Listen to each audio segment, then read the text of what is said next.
Hello, my Teaserking family. How is everybody today? I hope you're well. Sunday, Masters flying around today. I don't know. Maybe I'll watch it. Big day in baseball yesterday.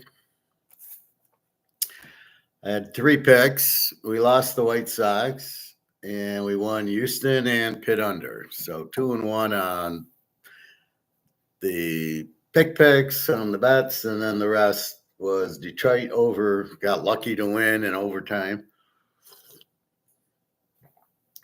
The Mets over one, Washington over lost, Atlanta under one, Frisco over one. That was the game I didn't understand. The line was 7.5 over. Two bad pitchers, and they score 14 runs in the game. And that's where you have to be stoic, which means both pitchers suck. The game should be high scoring, but the line's 7.5. And you're trying to figure out why the line's so bad. But your instinct is to bet the game over because the pitching sucks and they'll score a lot, which is exactly what happened. So you don't know where they got the 7.5 from, but that's what we do is take advantage of a bad line. So Frisco over 7.5 was a joke. Arizona over 10 didn't make it. The Dodgers were postponed, and the Cubs over 8. Let's see, did that go through? The Cubbies.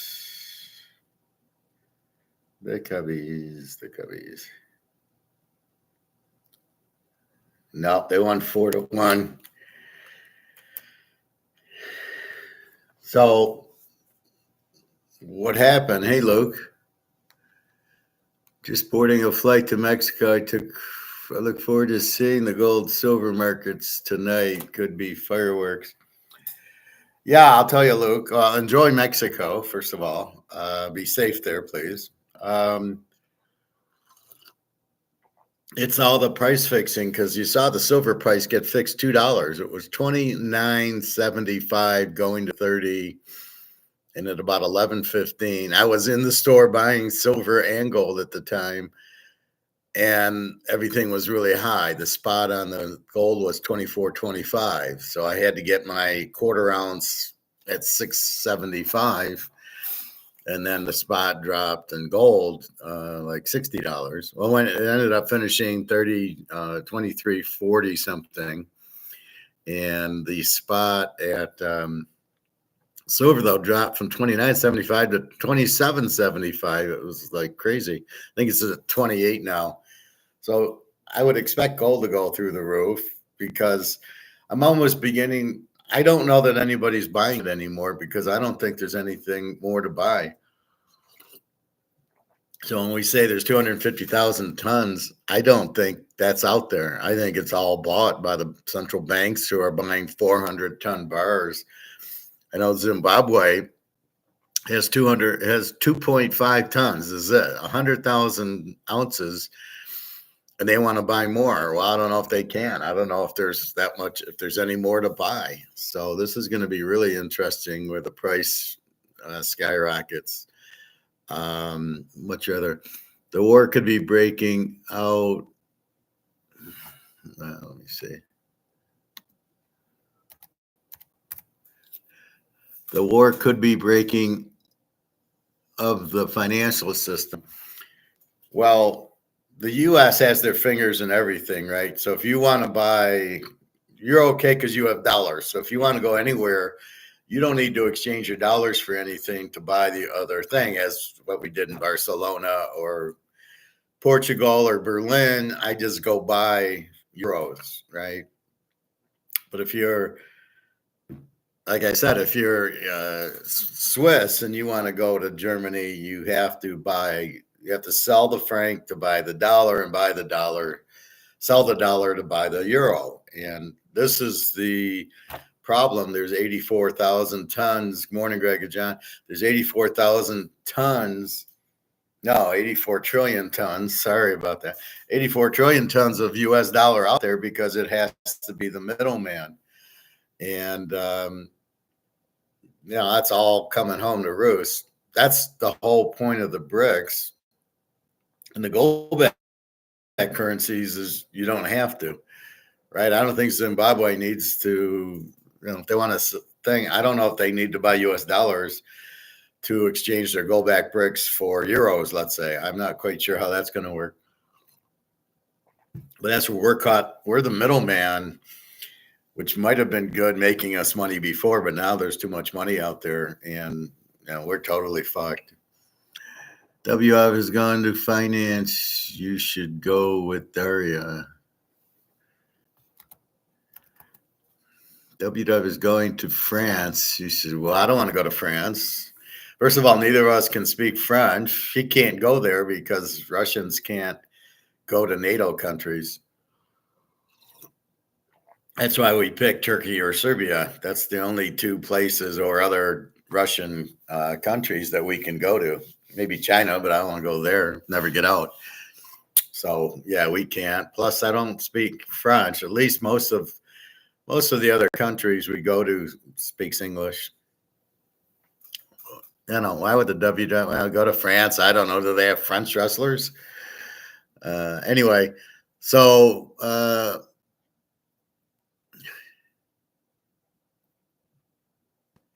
well, the war will break the financial system because they have to print more, right? So in a war, where's the revenue come from, right? It doesn't come from anywhere. It's war that you got to build your tanks and you got to have the missiles and the rockets and the planes and the tanks. You got to feed and supply the men. But there's no revenue found. Where's the revenue come from? So it's all spend and no revenue. Well, run a business with no revenue, you're in big trouble. So that's where the wars happen. I don't know why they think the war will get them out of the depression or recession or whatever. It won't. World War II, how did that work for the Nazis in Japan and half of Europe? And most of the countries went bankrupt from it. That's why they ended up with the Bretton Woods gold system after, because they needed solid money. So now we don't need solid money, apparently, but look what Africa's doing. So Zimbabwe's they tried 4 times with their money and it all got bankrupt, right? They printed too much. And I think it's human nature that if you get money, you want more, right? And so who's ever in charge in the government wants more. So they print more and everybody seems to miss this concept. If you print too much, it's worthless.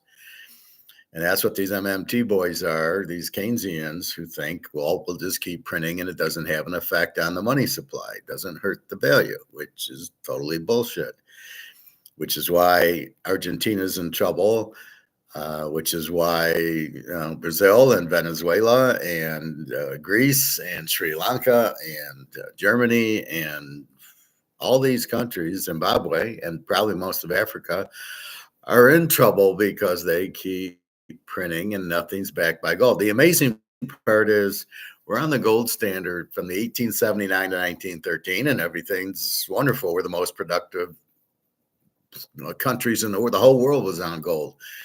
Then the war comes and then we go get a central bank, which is totally ridiculous, totally terrible. And then we're still on the gold standard, I think, or maybe we get off when the central bank hits. And all of a sudden World War I breaks out and then World War II breaks out. And the depression was caused strictly by the government. FDR printed too much money. Then it was government spending instead of just backing. He didn't need to do anything because the stock market in 1929 crashed, but by 1930 it was right back where it was. There was no reason. Unemployment fell from 10% back down to 6%. Just let it go. Let the markets say, this is why it's the invisible hand. Let the markets go. The markets will correct themselves. That's what you do. You just let it go. But yet they didn't let it go. The government interfered. They printed and all this spent. And the next thing you know, we're in a depression because we're doing all these government things. Let's build a dam, let's build a road, let's build a bridge, let's build this, let's build that. Nothing that creates revenue or really jobs. It's just government jobs, but there's no revenue. Oh, we're going to, our revenue will be taxed. Well, what are you doing? You're taking the money out of our hands. We're the ones that create. From 1879 to 1913, there was no tax. We did fine, right? The whole idea is it's a limited government with the gold-backed system and no central bank. There was many banks, and they would compete. One inflated, the others wouldn't, and then everybody would go to that money.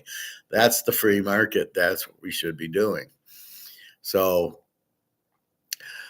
the point is, yeah, the financial system is already broke, Luke. It's really, it was broke as soon as we went off gold. Nobody really understood that, right? So 1971, we go off gold, the system's broke right then. Printing, and look at gold went up to 800 an ounce, and that's why they came out with COMEX, because they knew gold was going to go to 5,000 an ounce, and we didn't have enough gold to do that, and it would have collapsed us. So that was the point of COMEX, keep the gold price down. But all these analysts and these guys we see on YouTube now all want to use charts, and they don't understand anything, and it's all paper gold that's price fixed by derivatives, but they don't understand that. Maybe because I'm an economist and I bet on football, that I understand it better than all these guys. I don't really know. I think that's part of it. But how do you not get the price fixing? How do you not get that they printed the derivatives like they did Friday on gold? Gold's 24.24 going to 20. I was hoping for 2,400 by Friday. I got it. I got it Friday. I got exactly what I thought. And then all of a sudden it dumps, and you can just see it for 3 hours. It's just going down. There's nobody selling. There's no profit taking. It's all the bullshit government intervention, which they shouldn't be in. It's totally illegal. What the fuck is the government doing with the price of gold and silver? And that's why we say, invisible hand, get the hell out, let the market dictate. And the market's showing a much higher gold and silver price. But these idiots don't get it. All these economists and everything, they just don't get it. They just, well, look at the chart, Joey. It's 2008. Look what happened. So that should happen now. Well, no, it's not going to happen now. There's not, the government's really out of gold. So I don't know what they did. The last ditch Esper. I don't know that anybody really wants to buy the gold. Is that what they're trying to do, is buy it? And so they want to knock the price down? Or we'll stay in the dollar because the gold price really isn't going. All I know is that the gold store, there was a lot of sellers because it was high. So they're thinking, oh, this is a real all-time high. It's 2,400. I'm going to sell my gold now. Not realizing this is the bottom. It's going to go way higher, not lower, because you got to get out of the dollar. See, that's where they get you. You don't realize you got to get out of the dollar. Nobody realizes the dollar's gone. You've printed it. You can't just keep printing it.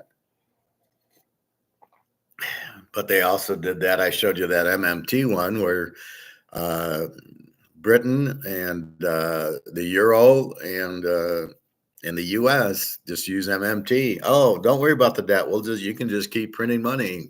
Print.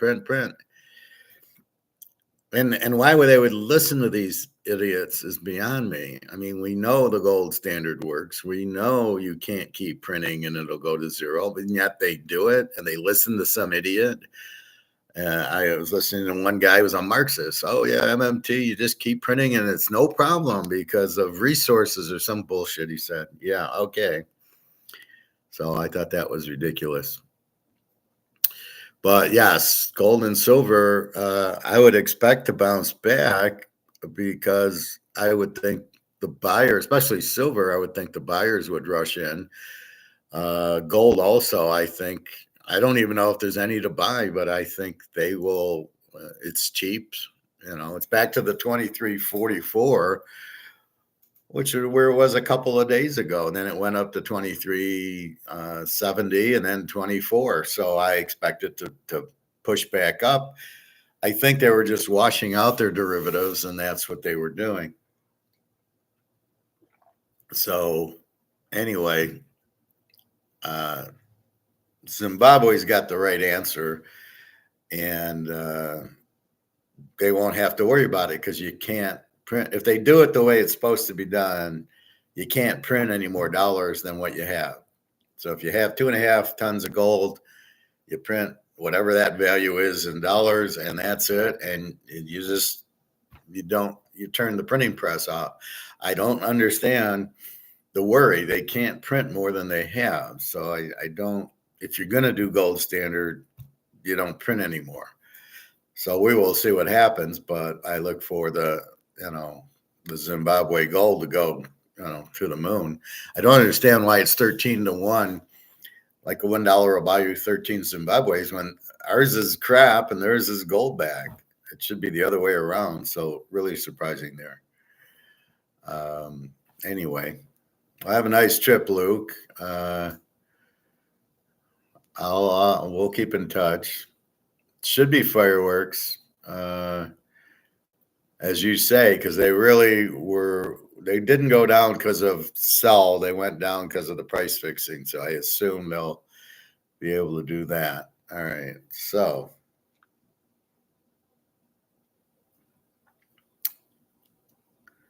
we will get back to economics. Let's look at some baseball today. Greg and John likes the Yankees. So I noticed the other day I did a Zimbabwe one. I got like 330 views. Normally I'm getting 50, 60 views, and I was shocked. And I'm trying to understand it. I guess everybody was into Zimbabwe or didn't realize it and wanted to get information. I'd really talked about it a few days prior, but Zimbabwe went to the gold standard. 4 times they had printed their money to death, and they kicked out their president and the leader of their Fed, and they did that. So I did show a video, which I can show again, about the new. It's a gold back. It's not a digital dollar. It's a physical dollar. It's just like this, and it ranges from 1 to 200. And they're worried about going to a grocery store and making change. I don't know. Right now, I think it's even with the other dollar. So I think the prices will be adjusted going forward.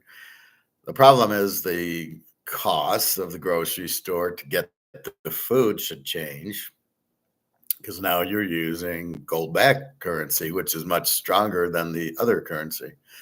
So that'll be the key. Anyway, so let's look at baseball today. 1:35. It's now 11:30, so 2 hours away.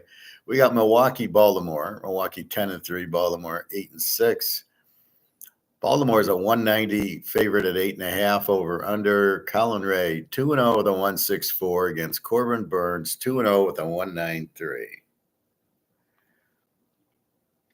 Colin Ray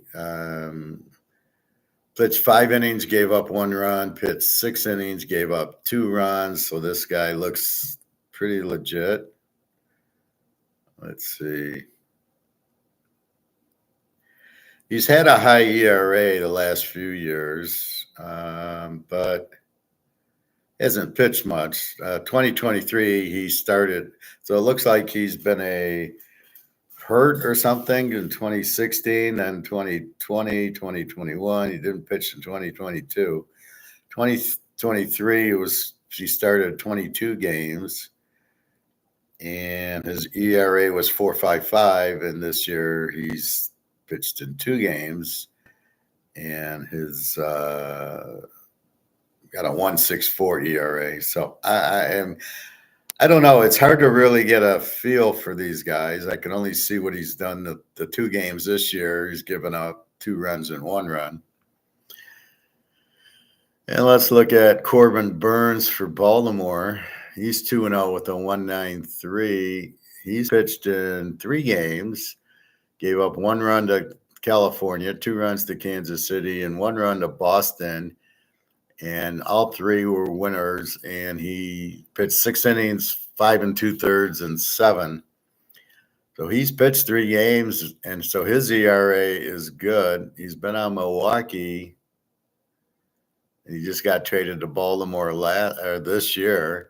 So if we look at the last 3 years, his ERA has been 3.39, 2.94, 2.43, 1.93. So this guy's the real deal. That's why Baltimore's a 190, is laying 190. Over under 8.5. I mean, it looks like an under. Burns should shut him down. Colin Ray's pitched good the first 2 games. So the question is Colin Ray, but both the ERAs are low. So let's go under on 414. Let's go Baltimore under 8.5. So we know Burns looks like a really good pitcher from Milwaukee, actually. So he's going to shut down Milwaukee because he knows the hitter. Well, whoever was there before. It's Colin Ray. Hasn't pitched much, pitched a lot last year, and starting out hot. So let's see. I think the under 8.5 is good. I don't know. Baltimore should win the game, but we're going to go under. Also at 135. So it looks like there's a lot of 135. I love it. But then there's games that are 140. It's just so stupid. California, Boston. California 7-7. Boston 8-7. Tyler Anderson 2-0 with an 0-0. Brian Bello 1-1 with a 4.11. It's a hard call. Boston's 130 favorite, over under a 10. Tyler Anderson 2-0 with an 0-0 is not getting the respect. So far, he pitched 7 innings and shut out Miami and Tampa. And he has pitched a lot. His ERA has been in the 4s. So it's a 4.29 lifetime. Oh, with California, he pitched 25 games last year. His ERA was a 5.43.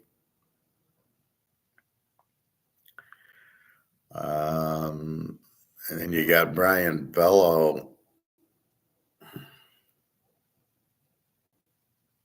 1-1 with a 4.11.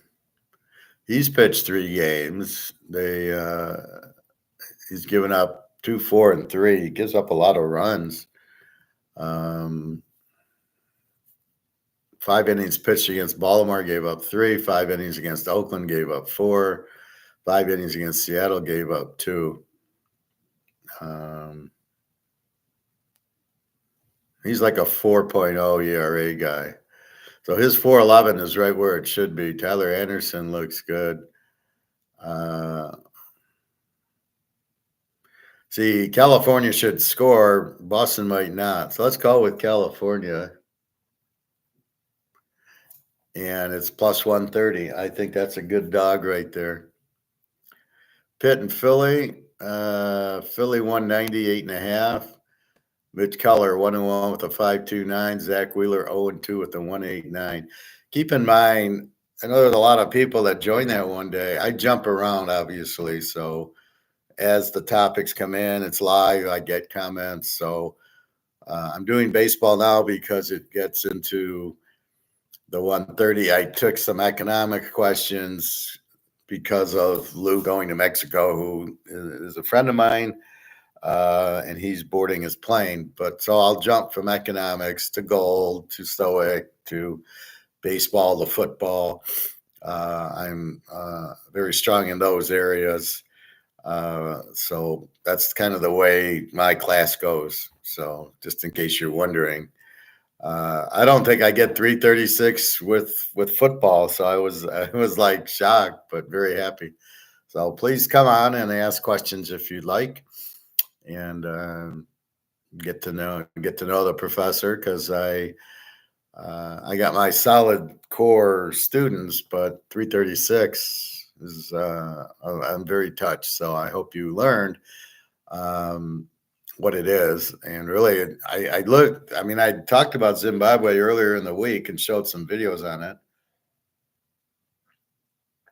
And gold, I talk about all the time, how we got to get out of the dollar because they printed too much of it. So anyway, I have a method to the madness, and uh, try to do that where I explain what I'm talking about. I just don't talk. Philly and Pittsburgh. Pittsburgh's off to a good start, 10-5. Philly 8-7. Philly's a big favorite, 190. Mitch Keller 1-1 with a 5.29 for Pitt, and Zach Wheeler 0-2 with a 1.89. I think you got to go. I think this would go Philly here. As you know, Mitch, we're betting against Mitch Keller, but we have Zach Wheeler who's 0-2 with a 1.89, so he's not giving up a lot of runs. They're just not hitting for him. So because of a 5.29, I can't really go under. And because of Zach Wheeler 1.89, I can't go over. So the over-unders are out, which leads me to the strong ERA versus the weak ERA. So we go strong ERA. So I try to take I try to let the numbers tell me what to do, leave emotion at the door, as it were. Now we're trying to perfect it right now. We're going on ERA. Now here's one. Colorado, Toronto. Colorado 4-11. Toronto 7-8. Toronto's, look at this, 250 favorite. Kyle Freeland 0-2 with a 16.03 ERA against Jose Barrios 2-0 with a 1.45 ERA. So this is exactly what I'm saying. You got to have the 16.0 ERA. That's against the ace with the 1.45. So you got to bet Toronto. But it's hard because you're laying 250 to get too excited. But, again, it's the perfect scenario. You got the ace going against the fifth pitcher, and he's going to win 9 out of 10 times. So take Toronto there.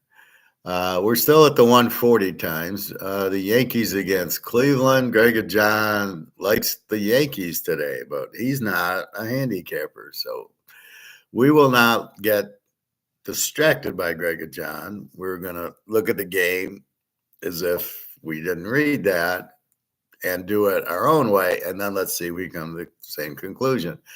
Yankees at 12-3, Cleveland 9-5. Cleveland's a pretty good team, playing good. Yankees are 135 favorite, over under 9. The game's in Cleveland. Nestor Cortez 1-1 with a 3.50 against Logan Allen, who's 2-0 with a 4.60. Do I love the Yankees? No, let's take a look at Nestor Cortez. He's 1-1 with a 3.50 ERA. He pitched 5 innings against Houston, gave up 4 runs, pitched 5 innings against Arizona, gave up 3 runs, and then pitched 8 innings against Miami and shut him out 7-0 with 2 hits. So against Miami, he's good. Now, this is where you dig into the micro part of it. Against Miami, he's good, but against Arizona, they lose 7-0. He pitches 5 innings. He gives up 3 runs. But against Miami, he wins 7-0.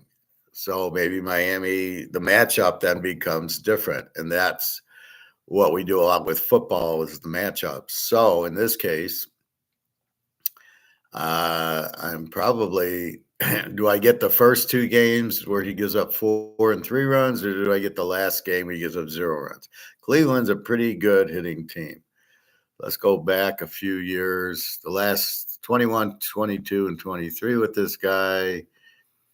And he's had a 2.9, a 2.4, and a 4.9 ERA. So now he's at 3.5. All right. Well, let's look at the other guy is oh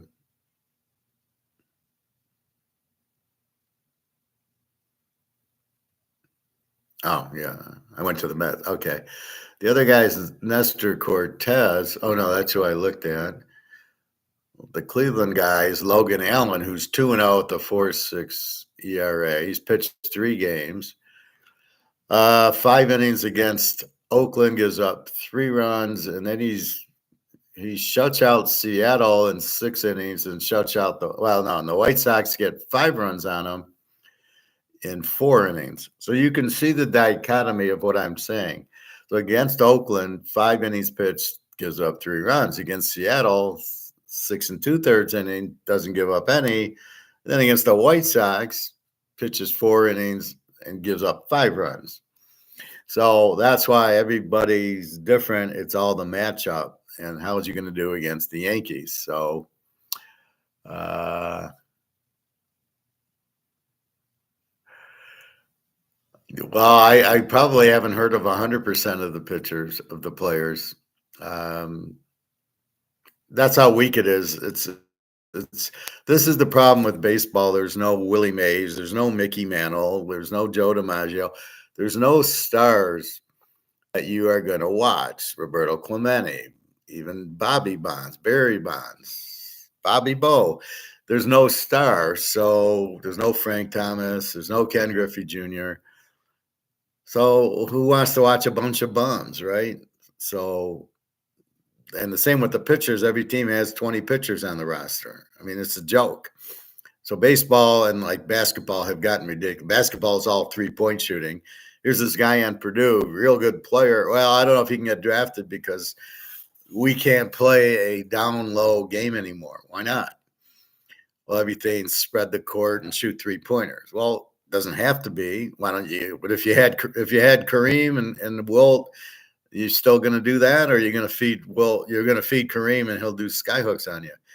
So it depends on the players you have. But to hear that he's a good player, but we can't use him because it's all 3-point shot that's the problem with the league, fellas. You're just taking jump shots. Sounds like the stupidest thing I've ever heard of. Amazing job. Thank you, Greg and John. Miami and Oakland suck. Well, no, there's matchup. Oakland beat the Tigers 2 or 3 games. So it's all like football, right? Are they over teams or under teams or A teams or Z teams? And it's harder in baseball. It's really hard in basketball. Only the Pistons are a Z team, and I think Washington. But it's hard in baseball to find the A and Z because it's all based on pitchers. So that's why I'm looking at the pitchers. I don't care about the hitters. A good pitcher will shut down good hitters every time. Ohtani is the star they are shoving down our throats. I don't even know who he is. I don't really care about him. I mean, the guy is pitching and playing the outfield. Like, how stupid is that? I mean, that's just incredibly stupid. But you can't relate to the guy. I mean, he's not even American. He doesn't even speak American. I mean, we had the problem in Detroit where it was Cabrera. He doesn't even speak English. What is that? How do you make your money in America and not speak English? Not be able to say hello and thank you for coming to the park and supporting. And that guy played 5 years too long. They should have voided the contract out. The last 5 years, he did nothing. So they wasted 5 years with some guy making all this money, taking up 3 or 4 good players, and now they're paying for it because the Tigers have nobody. But the Dodgers will not win with this guy. It's the stupidest thing in the world. So I don't know how you can pitch and then go play the outfield until you pitch again. I think that's absolutely insane. There's no benefit to that, right? Either you pitch or you play the outfield, Babe Ruth. You don't do both. There's no point in it. Anyway, so this guy here, Logan Allen for Cleveland, we don't know what we're going to get. He gives up 3 runs, a shutout, and 5 runs. Versus the guy for the Yankees, Cortez, who's that. I think this is over 9, but I've been really cold with my over-unders most part. Let's go New York Yankees over 9, as opposed to taking the Yankees, because I don't know. Cortez has a 3.5 ERA. Cleveland's a pretty good team. They're 9-5. So I would think there'd be a lot of runs scored. I don't know. I don't know if I trust Cortez, and Logan Allen seems to, one game's a shutout and one game he gives up 5 runs. Who are you going to get? So you really can't count on the pitchers because you don't know what you're going to get. So let's just look for the hitting. I think the 90s era was the last good era of baseball. Yanks won yesterday 8-3, but that doesn't mean anything today. It's just like the dice. You just threw a 7. Well, okay, what does that mean? It doesn't mean this throw is going to be a 7. So I'm glad the Yanks scored 8 runs. So I'm gonna look at them over 9, right? So they're hitting. They should hit this guy. And this way we can just root for runs because we can't really trust the pitchers. And it's too hard to trust the bullpens yet.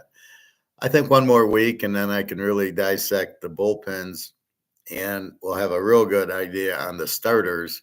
So when it says 3.5, we can trust the 3.5. Again, gambling and women and everything is based on trust. Can you trust them? So you test them a little bit and trust them. Yeah, true. Okay, so next game, 140, Minnesota, Detroit. They played a doubleheader yesterday. Minnesota won both games. We got lucky in the first game. I had over 8, and it was 2-2, and then it goes 3-3 with the stupid put a guy on second base. And then Minnesota put 6 runs up in the 11th or 12th or something and won 9-3 or something like that, or 11. I think it was 11-5. But it's 2-2 in the 8th inning. I mean, how are they getting? Why are we putting a guy on second? Was this girl softball? This is major league. You don't give a guy second base. This is retarded. What are we doing here, guys? Oh, we got to hurry up and get the game so the kids can play video games because they can't. Their attention span is about 5 minutes. They can't watch. Well, if they're not into baseball, don't ruin it for everybody who is in it, who've watched it their whole lives, who look at this rule. It's just like the NFL with the kickoff rule. Like, what the hell are you doing? There, you're not speeding the game up. I don't know what you're doing. Oh, you're worried about injury. It's the NFL. Half your quarterbacks got hurt last year, and it had nothing to do with anything, but it's the nature of the game. It's physical. You're tackling, and if you take the tackle out of it, you won't have a viewer, and then I won't be able to handicap. So don't screw. Let the game be, and injuries happen. Jesus, Bobby, get back in baseball, sir. We need a hero like you. Well, Bobby Bo moves on. That's the problem with sports. The guys get older. Bobby Orr, I mean, we need him, but he's not there. Gretzky and Lemieux and Magic and Bird. I mean, they just move on, and you're hoping the next group, there's stars. But it seems like what's happening, the kids aren't into sports right now. I mentioned something to the lifeguard, like, "Oh, are you watching the Michigan game? It was the playoffs. Oh, you're watching the Michigan game? No, I'm not into football." This is the problem. They're diluting the kids, and they're all playing soccer for some reason, and they're all against the violence of football, and they're not really playing basketball. A little bit more with baskets, but you don't even see a baseball field anymore. So they're trying to eliminate all the sports and just be soccer, which is boring as hell, man. It's just stupid. So we're not really getting. That's why all the baseball players are from Latin America because they play it. And football, you're still getting, athletes in football. Thank God for Mahomes and Burrow. So you still have that passion. The NIL is killing it because who knows what you're doing here. All right. Minnesota 6-7, Detroit 8-6. Again, they swept them yesterday. Minis a 105, 8.5 over under. Bailey over 0-1 with a 12-7-9 against Jack Flaherty, 0-1 with a 5-2-5. This looks like an easy over, 8.5. I mean, Bailey over So the question is, what is this guy doing in the major leagues? 0-1 with the 12.79. How does that guy get in there? So let's look at 12.79, and we will see. He's pitched in 2 games. He gave up to Kansas City. He pitched 1 inning. See, this is the problem. He pitched 1 inning, gave up 9 hits and 8 runs, 8 earned runs. The next game, he pitches 5 innings and gives up 1 earned run to the Dodgers. And now here's his next one. So he doesn't pitch much. He must be the 5th pitcher. So again, look at matchups. 5 innings, he gives up 1 run. The first game, okay, he's not ready. 1 inning, gives up 8 runs. So, but he's only pitched the 2, and in 1 inning, because the earned run average is based on 9 innings. Well, he didn't pitch 9, so you got to take the innings to 9, which means 8 runs in 1 inning is terrible. That's why he's such a high ERA. And if you look at him, the last 3 years, he's been a starter, and his earned run average is 4.19, 3.23, 3.43. So really, he's about, it's got him as a 3.82. So let's put 3.82 in and not the 12. And let's see. So if he's 3.82 and 5.25, so you could almost make a case for Minnesota. Flaherty, okay. So yeah, I'll still go over. A 3 and a 5 is 8. So we'll go over, but not much. Kansas City against the METS, Mets. KC's in 120. KC killed them yesterday. I had the Mets over 8.5, and they killed. KC's really hot. Cole Reagan's 0-1 with the 2.6 against Jose Buto, 0-0 with the 150. Yeah, let's. I don't want to play under KC. Let's just play KC. Just because they're hot, they're 10-5. They're playing much better this year. So let's go. They won yesterday's game. Nothing big. None of these games are big, or really not too many are bettable. And they're going to get Japanese players too. Well, a few Japanese players, but I don't think that. I'm seeing some Japanese pitchers. They don't seem to play any other position except for Ichiro played right field. Seems anyone can make it now. Kind of feel bad for players that don't make it back then, but could have made it how the watered down league, the Mets and the Jets. Yeah, that's the JETS is. If Aaron Rodgers plays, will be very good because they have the defense. We'll see who they draft. I think whoever drafts Brock Bowers will be in the playoffs next year. He's really the best player in the draft. If you just look at players, Brock Bowers is the best player. Jalen Daniels and Penix and Bo Nix are the best quarterbacks. Brock Bowers is the best player.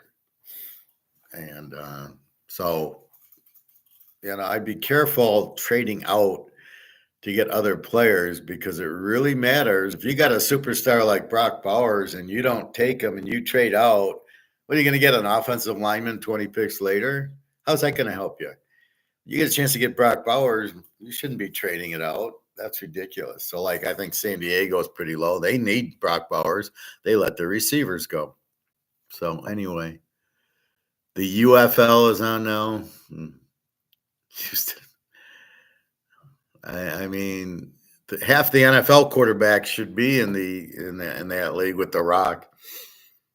Hate to break it to The Rock, but he needs to wrestle, not readily. They would get better viewers and a better product if The Rock was wrestling than trying to run a football league.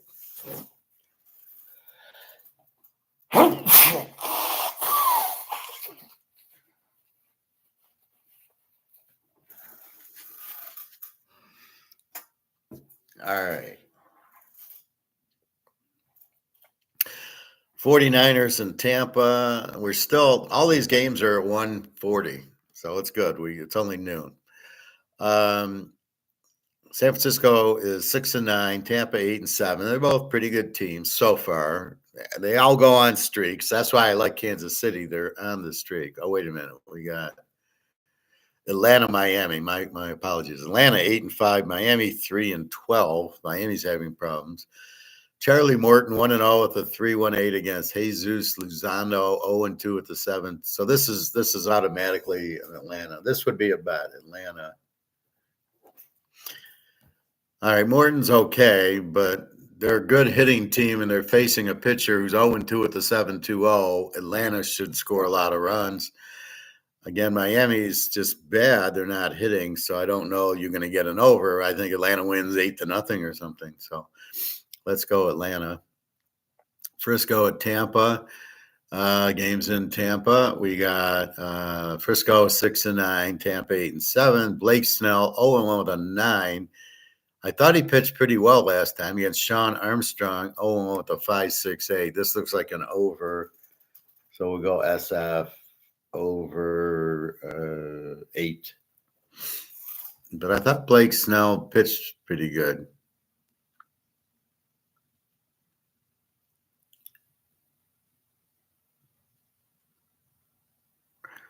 I hate when the pitcher on the phone moves and you're about to push it and then the thing moves and you hit the wrong button. Blake Snell pitched 3 innings. He gave up 3 earned runs to Washington. I think he was injured because that was his first start last week. But when you look at his ERA, it's pretty good. It was 2.25, 3.38, a 4.2, a 3.244. So he's got like a 3 ERA for his career. And against Tampa, Armstrong 5.6. Yeah, this looks like an over 8. I think so. Cincinnati and the White Sox. So I took the White Sox yesterday, and they didn't show up. Cincinnati's pitcher, who I thought was bad, shut them out. And that's what I'm saying is the trust. If you haven't pitched a lot, we can't trust your numbers that are accurate. Since he's 8-6, Chicago's 2-12. Another reason it's hard to bet on a 2-12 team. Graham Ashcraft 1-1 with a 5.40 against Michael Soroka, 0-1 with a 6.14. Over under 9. We got to go Cincy over 9. Now again, we're just taking our well, I don't know if it's a system, but our idea. 2 bad pitchers, a 5.4 and a 6.1. Now it's early, and it could be one bad game, like we looked at. Snell had one, just pitched, gave up 3 runs in 3 innings, so that's a 9. Did he give up 9 runs? No, but he only pitched 3, so it's going to be a lot of bullpen for Frisco. So in this game, you just have 2 over pitchers pitching, so there should be runs. And we need 9. So we're going to go over with the bad ERAs. Texas and Houston. I think, we had this game. We had Houston. This was a bet, and it won. Yesterday, they killed them. Texas 8-7, Houston 5-11. We know Houston's got talent, but they don't have Verlander. Houston's a 120, 8.5. Nathan Eovaldi for Texas, 1-0 with a 1.45. Christian Javier 1-0 with a 1.10. We're going under 8.5. And this would also this is our second pick of the day. So we like Atlanta. We like Houston under. The other games are our thought and ideas if you're looking for games, but I'm not betting on these 2. Yes, Atlanta, Houston under, absolutely. These are Houston. Look at this, a 1.45 and a 1.10. We got to go under. Are these accurate? Well, Eovaldi I know from the World Series, and Javier definitely. So again, we would prefer Verlander's name in there against Scherzer, and that's how you get the lock unders. But right now, we'll just play it under.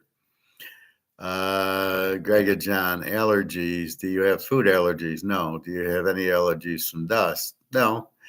I tend to sneeze here more than other places, although in the pool once in a while. But no, I don't have allergies. I'm not always sneezing.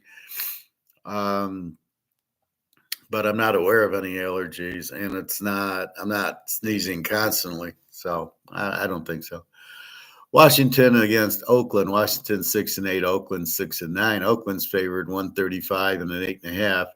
Trevor Williams 2-0 with the 2.61 for Washington. Oakland. Alex Wood 0-1 with an 8.03. Let's check Alex Wood. Isn't he from the Dodgers? He's yeah, he was with the Dodgers for a while. This guy's pitched for 10 years. So let's just look at his ERA, a 3.78. So the 8.03 ERA is kind of misleading, but the last 2 years he's had a 5 and a 4.3 ERA.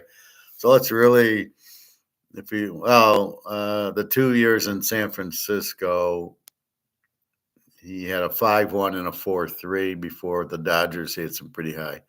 So he's not a big stud, Wood. So let's go with Washington here. They're a dog. Trevor Williams, 2-0 at the 2.61, but Alex Wood's really not that good. The Cubbies in Seattle. Javier Assad versus Luis Castillo.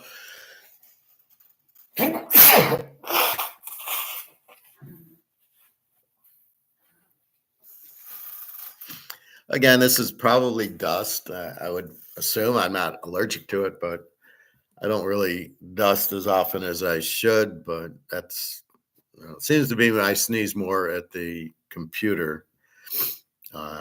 This is where I eat, so it's pretty clean for eating. But anyway,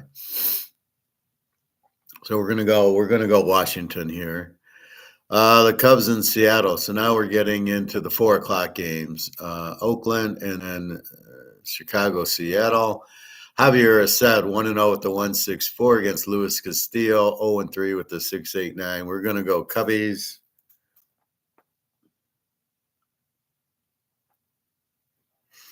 This is again a good pitcher against a terrible pitcher.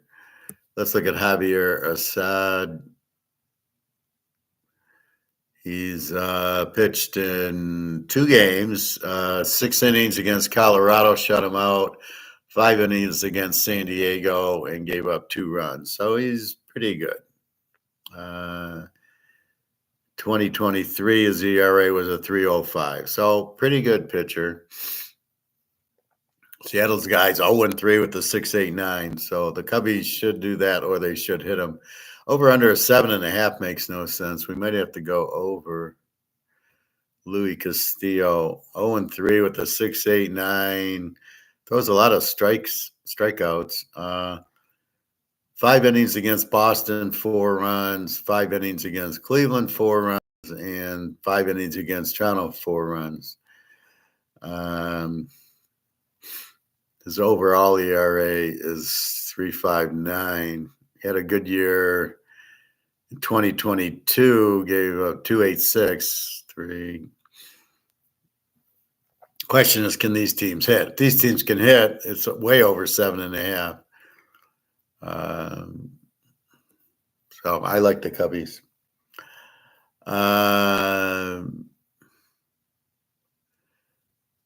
Don't take nasal spray. I got a bloody nose from one. Boston is playing pretty good. Okay. All right, 2 more games. St. Louis and Arizona. They're both 7-8. Arizona's a 155. Miles McCollis 1-1 with a 4.76. Zach Gallen 2-0 with a 2.5. Over under 8.5. Let's take Arizona. And that leaves us the night game, San Diego and the Dodgers. San Diego 8-6. The Dodgers are minus 155, 8.5. Hugh Darvish 0-1 with a 3.86. James Paxton 2. Let's go under here. 8.5. Hugh Darvish, he's been a good pitcher, but then not as good. So the biggest problem is look at all these teams. And when you look at all these teams,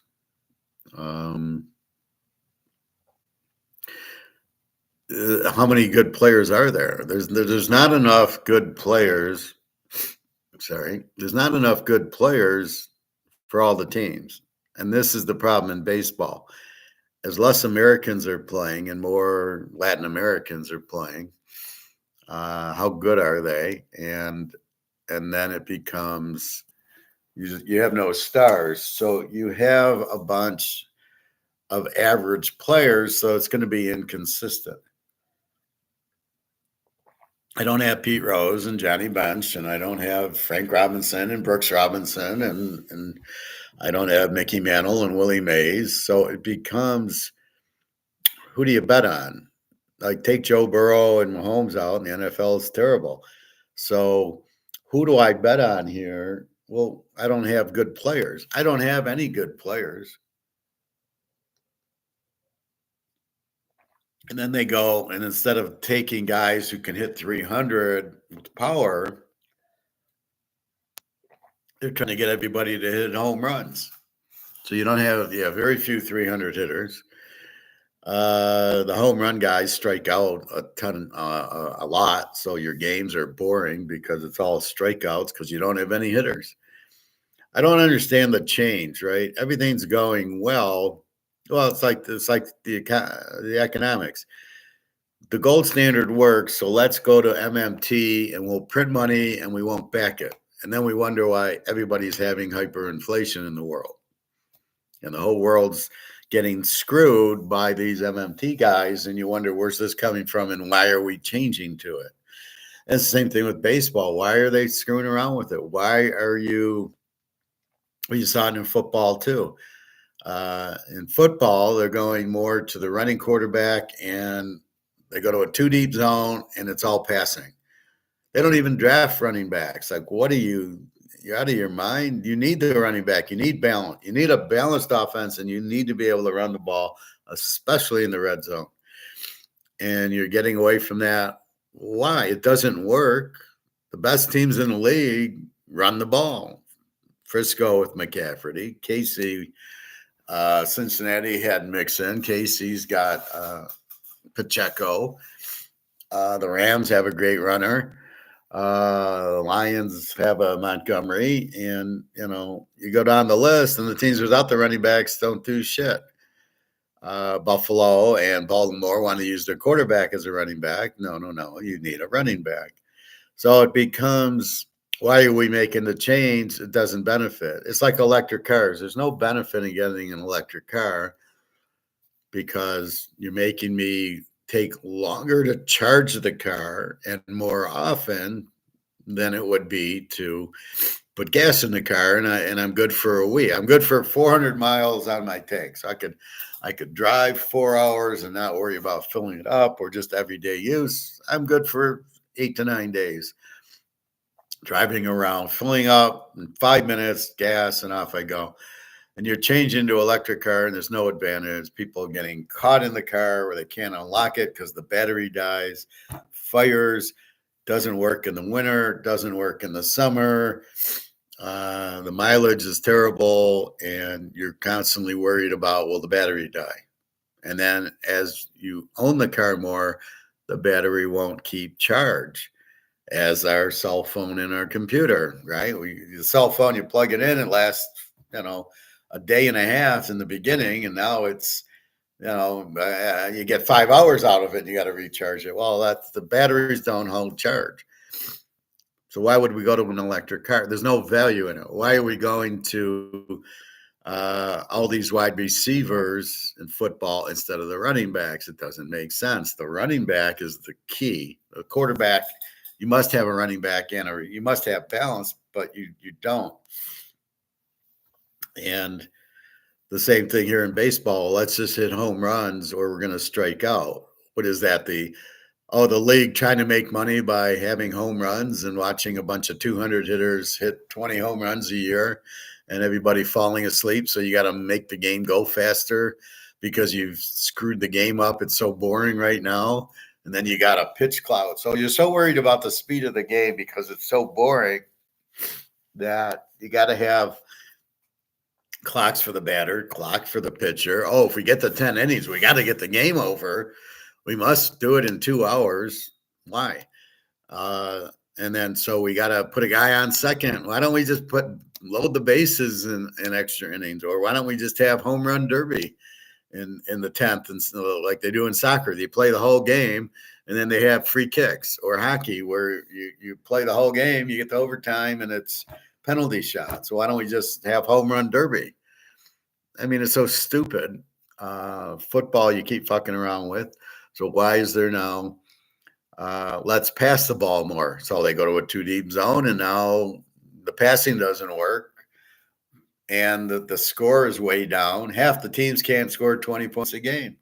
What have you done to the sport? And all these stupid penalties. Oh, you hit the guy too hard, or this blindside block is a joke. It's blocking. And the refs screw half the calls, and they're all fixed anyway. So it's becoming really ridiculous. The ruining sports, which I don't understand why. They make a fortune for these guys. Then you have all these BetMGM and FanDuel and all this crap affiliated with the sports, which is incredible. You put 2 teams in Vegas, which is absolutely a no. You don't want gambling associated with it, but then you put it in Vegas and have all these gamblings. And then you have all these stupid bets, which gets people to bet more and lose more. You're already killing them all with inflation, right? So everybody's value. So you have $100, it's worth $2. So you're killing everybody's value. And the question is why? Why are the Keynesian communists in charge of America? And this is the big problem. But you have here a league here in baseball that is terrible. And why do they switch? Why is basketball now just a 3-point game instead of feed it into Kareem and let him skyhook you to death? Where's that? Well, the analytics say that even if I hit 10% of my 3-pointers, it's worth 3 points. So therefore, it must be better than hitting 90% of my 2-pointers. What the fuck is that? These are just idiots. And why they're listening to them, I have no idea. Why the people are listening to MMTs would say, oh, just keep printing money. It's fine. No consequence. And all the countries are going bankrupt. You just got to be kidding. Then you got people saying, oh, don't buy gold. You can't sell it because, in Argentina, I probably wouldn't try to sell my gold, you fucking idiot.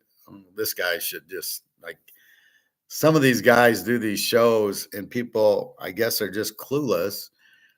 It's amazing as I see how many people are supposedly watching, which I don't even know if it's real, but it's just crazy. Anyway, Greg and John, what's going on? The players strike out a lot because they are trying to get home runs and not hits. My nephew's car broke down. They want $10,000 for a new engine. It's a 2016 Mazda. How do they make these cars these days? How's your car running? My car is fine. I drive a Toyota. I don't have problems with my Toyota. So Mazda, well, a 2016, well, it's 8 years old. 10,000 for a new engine. That's a lot of it's inflation. He'd be better off just selling the car and then buying a new one, I think. Buy a used, and probably get, I don't know what a used car is with the inflation now, but he's better off getting that. He's gonna spend 10 grand on an engine and then the trans goes or something else? Yeah, I wouldn't be buying Mazda. I would be buying Toyota. I had a boss at Toyota, and I keep saying Mercedes, and then she says, well, I worked at Mazda, and I kind of laughed going, oh, well, that explains a lot. So I would never buy Mazda. Toyota's fine. Honda seems to be fine. What's going to hurt Germany is they're all make Mercedes and BMW and Audi, and they're getting hurt by this whole recession, depression. So that's a big problem there.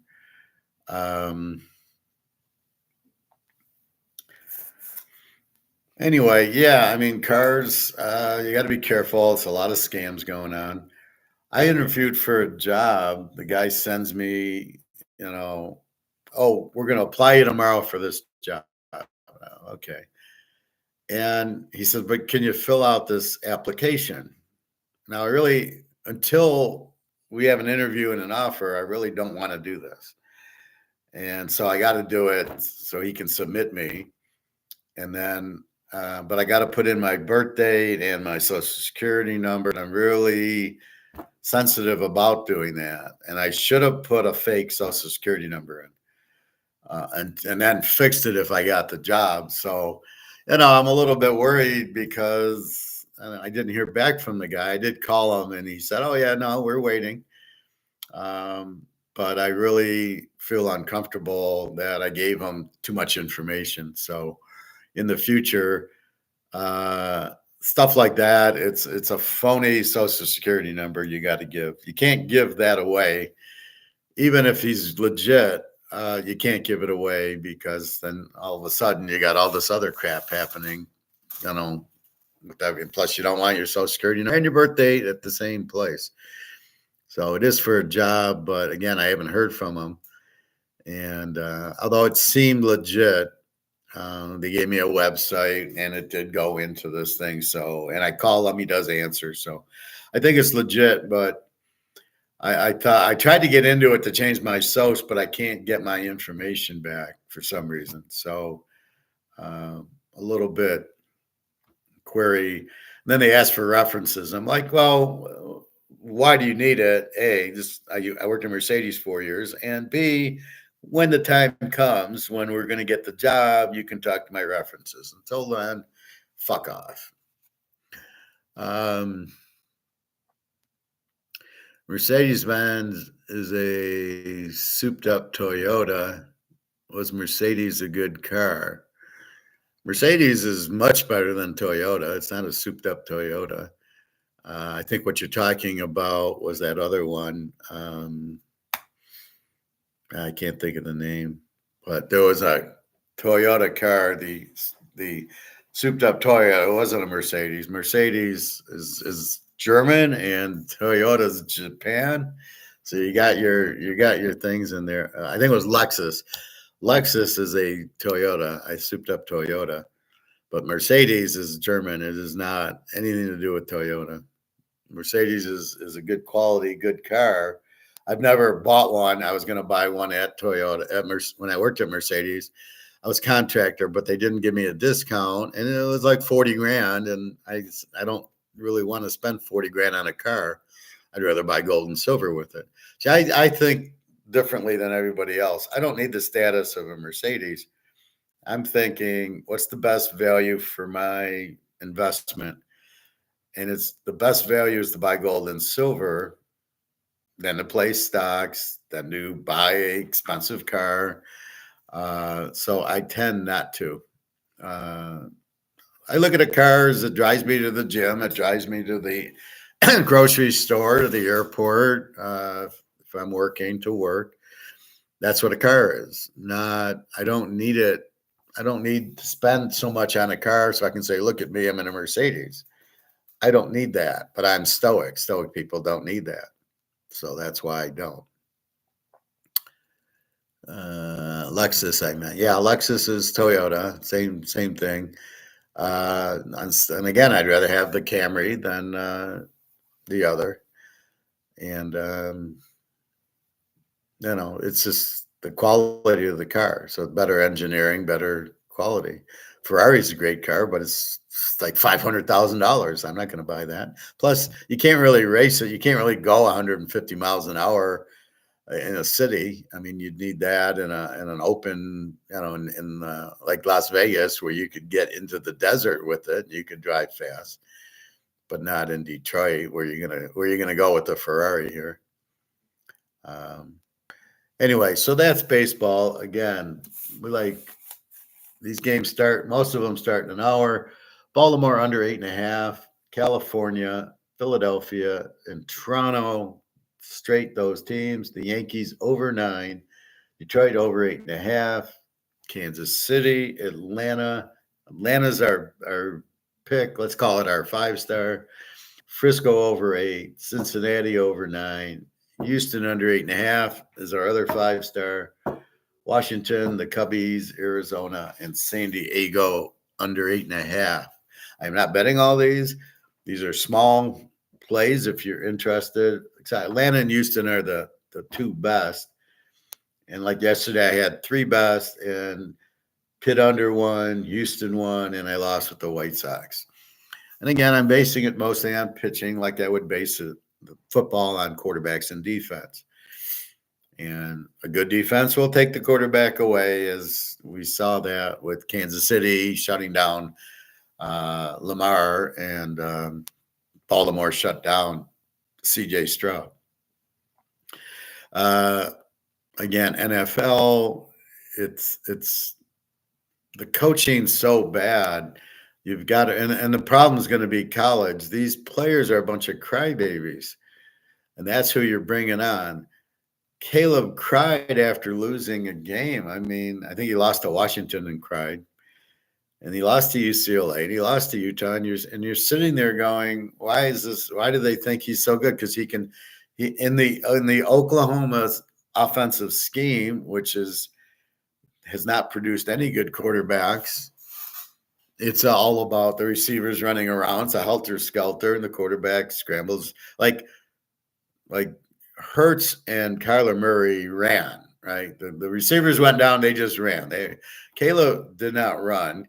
He just waited and looked for an open receiver, which I don't think this offense works at all, because there's never anybody just doing a quick out or quick in or a post and they hit them. It's always 10 seconds. They're just running, and the quarterback's running all over the place. It's designed to get receivers open, and you got to take time. And if you have a fast quarterback, he runs. Caleb's not a fast quarterback. So I don't buy Caleb any better than Jalen Hurts or Kyler Murray. And so I don't buy that if the Bears get this guy, that he's it. I think Fields is just as good as him. However, I think Fields is not very good at all, because these Ohio State quarterbacks, first of all, you got beaten out by Stenson Benson at Georgia. Fields. So people don't realize that.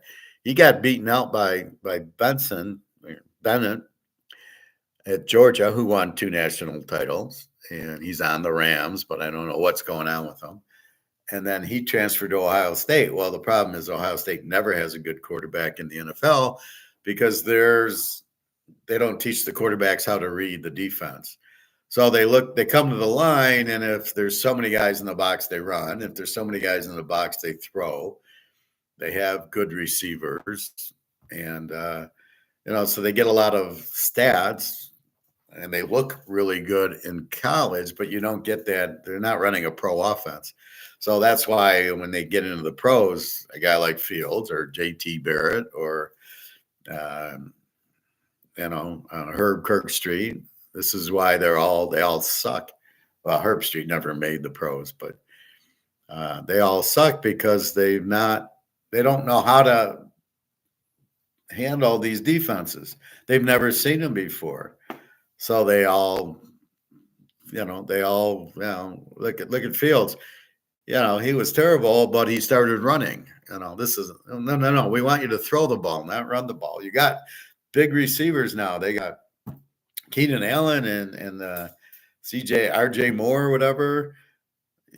We need a guy who can throw the ball to them, and it ain't Fields, and it's not going to be Caleb.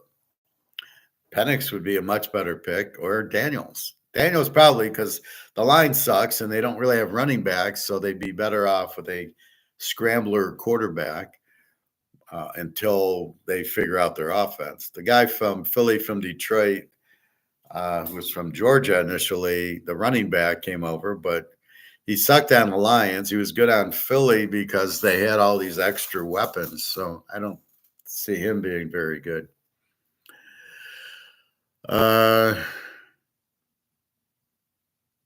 You had a Dodge Charger, lost your car. Bobby does Bobby really own a Rolls Royce? No, it wouldn't surprise me. He makes millions of dollars. So good for Bobby. Anyway, so the better quarterbacks tend to come from these schools that have more of a pro offense. That's why the Alabama quarterbacks are never any good, or the Ohio State quarterbacks. It's all the system, and it all doesn't work in the pros because the system won't work in the pros. So they're just wasted picks, as we saw from Mac Jones, as we see from Tug Tagliavua, as we see the other guy, Jalen Hurts, he got it screwed from both ends, Alabama, then Oklahoma, and we saw how good he was last year. So Joe Burrow runs the pro offense, and that's why Mahomes ran a pretty pro offense at Texas Tech. And that's why you go to the better teams that run good offenses. They have the better quarterbacks. Anyway, so the draft's in a couple weeks. I think the 25th. We got the Masters today, which I think it's on at 2:00. The pool closes at 4:30. I might watch the Masters. I might go to the pool. I like to go to the pool. It gets me out of the house. The exercise is great for your brain. It relaxes you, and it just makes you more healthy. So I normally try to go. Like I said, it's 12:30. Maybe we'll end by 1:30 and get to the pool, and then come home to watch. It's on until 6 or 7 or something like that. Anyway, so that's that. So let's look at Zimbabwe.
Daria must be working today. I haven't heard from her.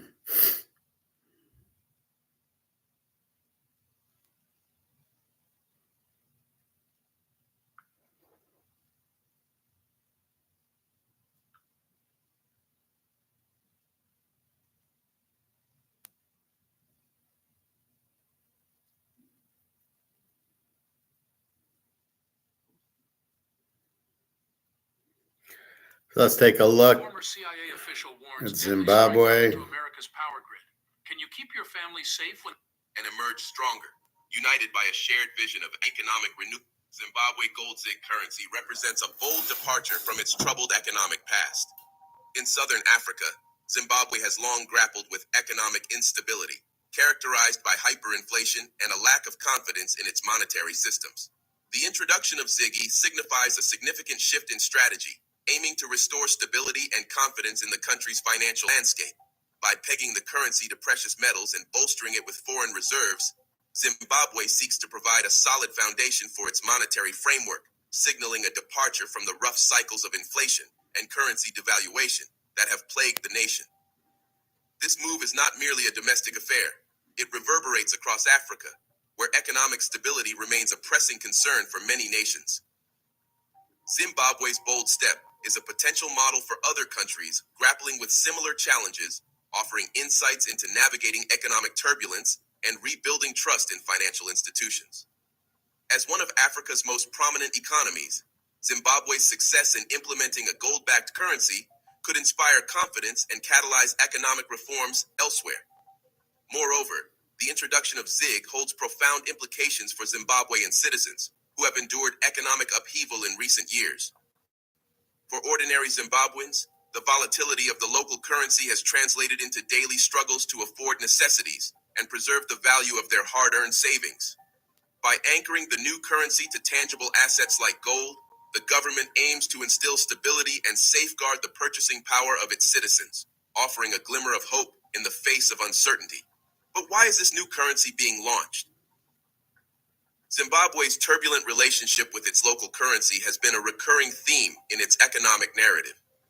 The aftermath of dollarization in 2009 initially provided a semblance of stability, offering a respite from the crippling hyperinflation that had plagued the nation.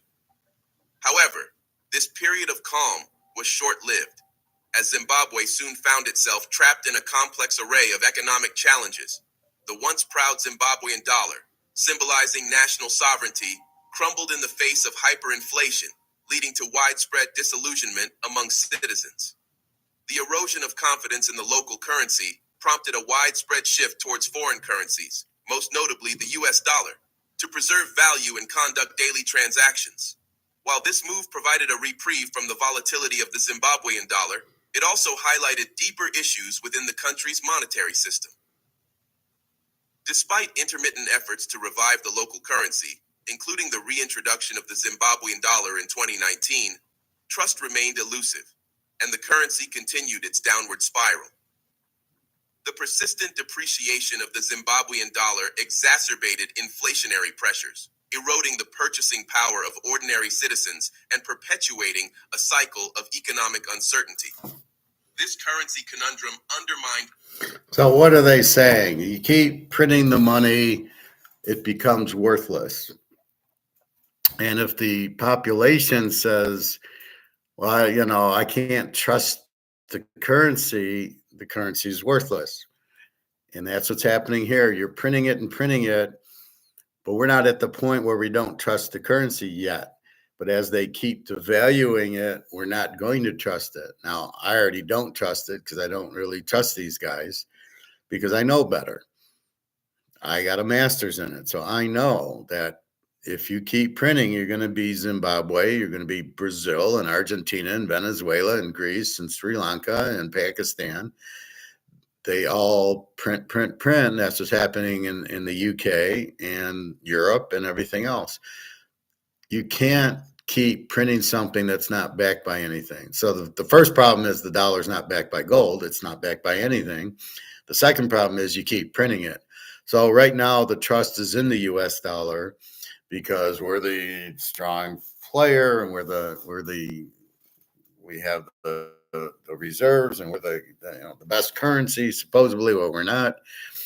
So people have the confidence in that the dollar's fine, but look what's happening. We have the inflation. We have higher interest rates. Nobody wants our T-bills. And so people are starting to lose trust. They see all the printed $130 trillion and they're going, what the hell? And then by seeing Zimbabwe and Greece and all these countries have problems, it's all purchasing power go down. They overprint the money. That's the inflation.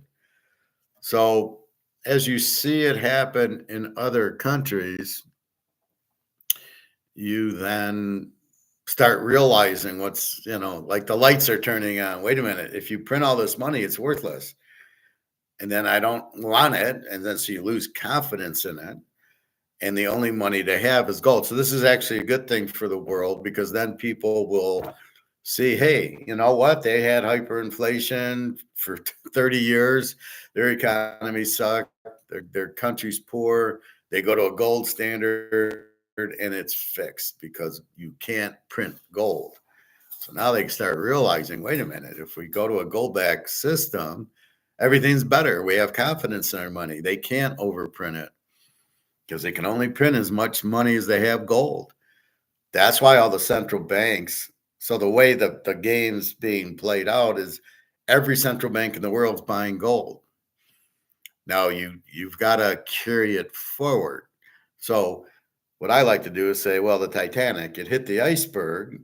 So now what happens? So A happens, then B happens, then C happens.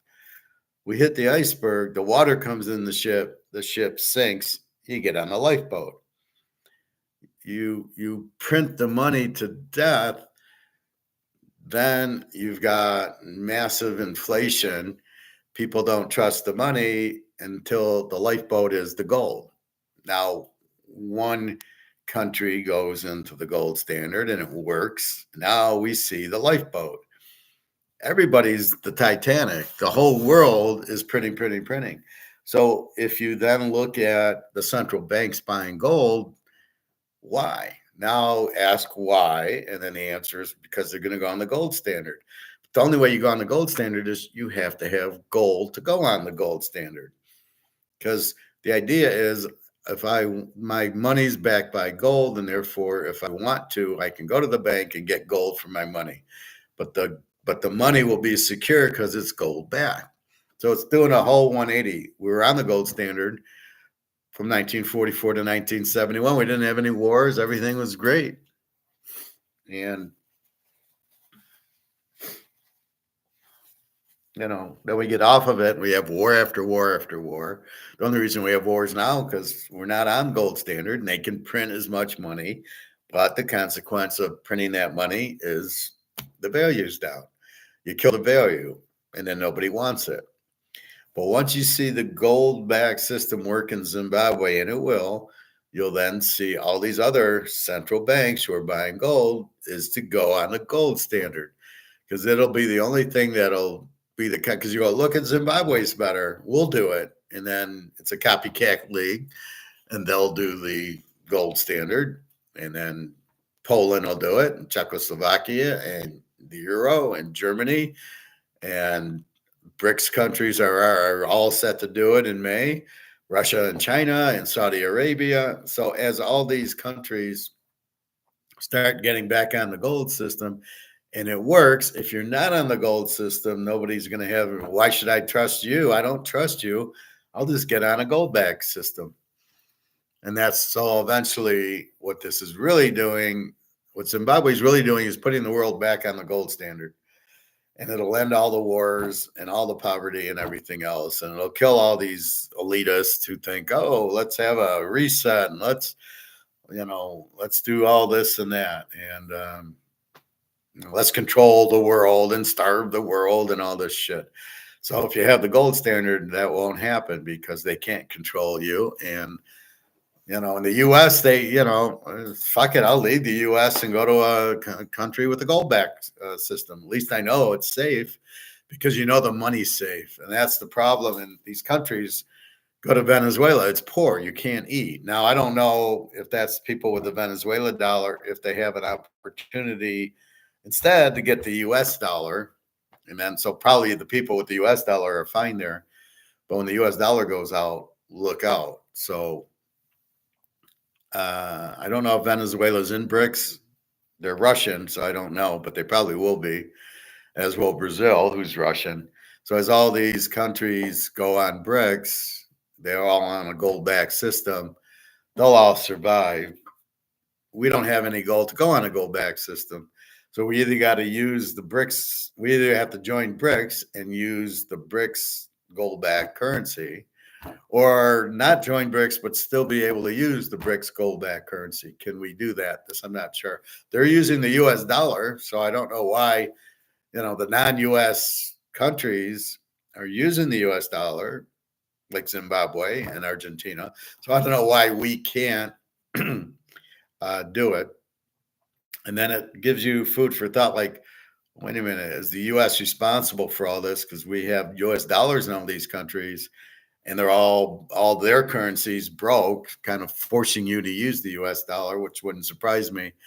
The U.S. is so corrupt. It's just an embarrassment to live here, how stupid these people are. All right, let's go back to Zimbabwe. Confidence in the financial system and hindered Zimbabwe's ability to achieve sustained economic growth and development.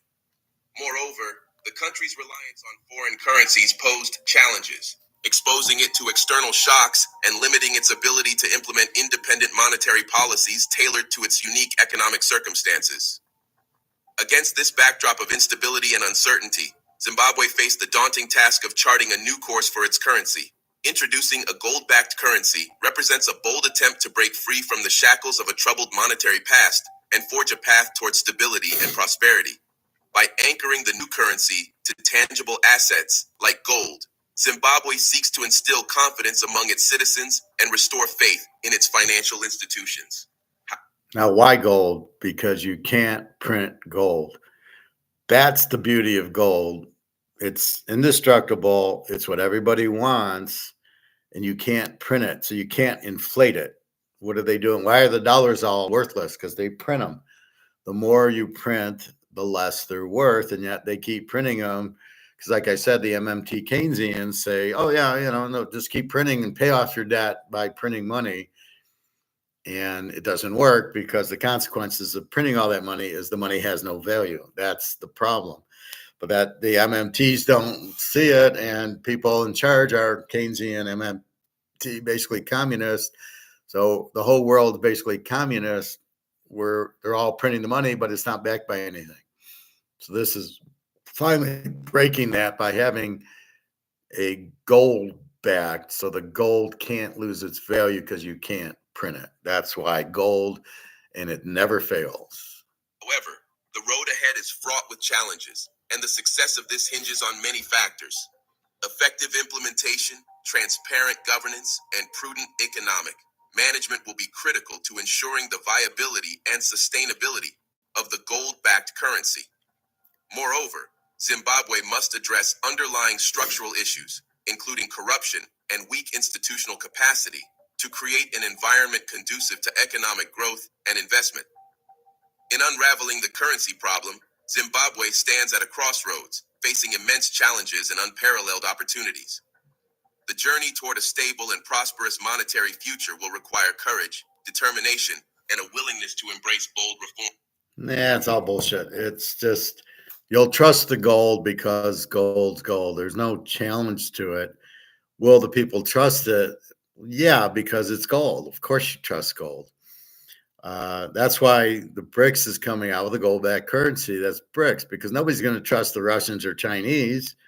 However, if you come out with a gold-backed currency for BRICS, you will trust that because you will trust gold. So I don't trust Putin, but I trust gold, and that's what's happening. So everybody will go on this gold-backed dollar. The oil countries, Saudi Arabia, Dubai, and Russia will start getting paid gold for oil because oil is an asset.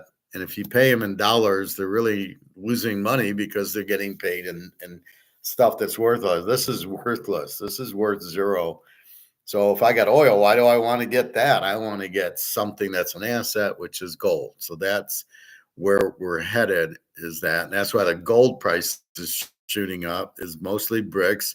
And mostly, since the BRICS are in, JP Morgan has to get out of the price fixing COMEX, which price fixes gold and silver, by dumping derivatives on it. But the rules change that if you do a derivative and somebody buys the gold, you got to give it to them. And they don't have the gold, so therefore they can't give it to them. Therefore, they can't do the derivative. So I guess this last thing on Friday is probably just the end of it. I don't really, they can't keep doing it because A, you don't have the money, and B, you don't have the gold.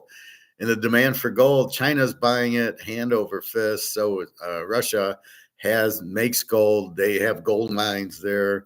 India buys gold hand over fist. Saudi Arabia, all of these countries are buying gold as fast as they can. So if JP Morgan does this derivative bullshit, or the Fed's having them do it. So the Fed wants to desperately keep the price down because they realize that if you have gold, you then nobody would want the dollar. Why do I want the dollar if I can have gold? So you don't want the competition. The dollar can't handle competition of gold. Bottom line, gold's going to win 100% of the time. So by keeping the price down, they keep you not interested in gold. Oh, gold doesn't go anywhere. Yeah, because it's price fixed. In the real world, gold goes to the moon if you get the fuck off the price fixing. Again, that's laissez-faire. Hands off, invisible hand, get the fuck off. Don't interfere with the free market. That's why the free markets work, but they keep interrupting the free market. Like, oh, look, capitalism doesn't work. Yeah, because you fucked up. You jumped in and you're manipulating it. That's why it doesn't work. It doesn't work because you're not supposed to get in the way. You're supposed to leave it. Free trade, invisible hand, get out, laissez-faire, no interference. And that's it. So we can look a little bit more at Zimbabwe. Yet, amid the uncertainty, there is hope. A belief that Zimbabwe can transcend its turbulent past and emerge stronger, united by a shared vision of economic renewal and prosperity. The introduction of Zimbabwe Gold Zig marks a significant turning point in the country's economic landscape, a beacon of hope rising amidst the waves of uncertainty that have long engulfed Zimbabwe's monetary system. Zig is not merely a conceptual abstraction, but a tangible solution to the challenges plaguing the nation's currency for years. Okay, so we got it. You back it by gold because gold you can't print and it keeps the value of the money. And what's been happening in Zimbabwe, they've done 4 Zimbabwe dollars and they printed them all to death because they're not backed by anything. So they lose their value. And so people are like leery going, oh, what's this going to do? Well, it can't lose its value because its value is gold. And gold can't lose its value because there's too much demand because everybody loves gold. And now we have gold standards.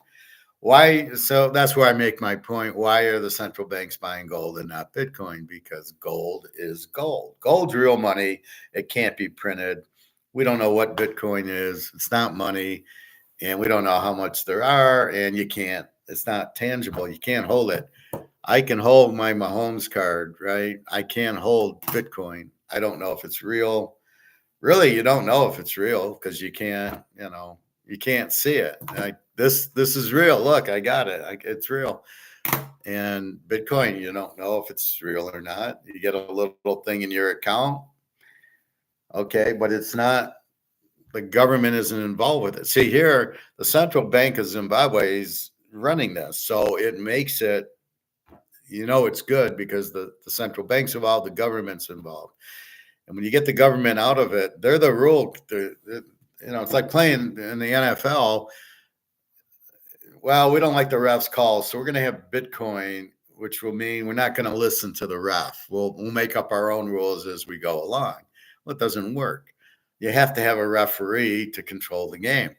And you're trying to do Bitcoin, you're trying to say, well, we're not going to have, we're going to go away from the government. Well, the government controls the game, so you can't. They haven't thought it out. So anyway,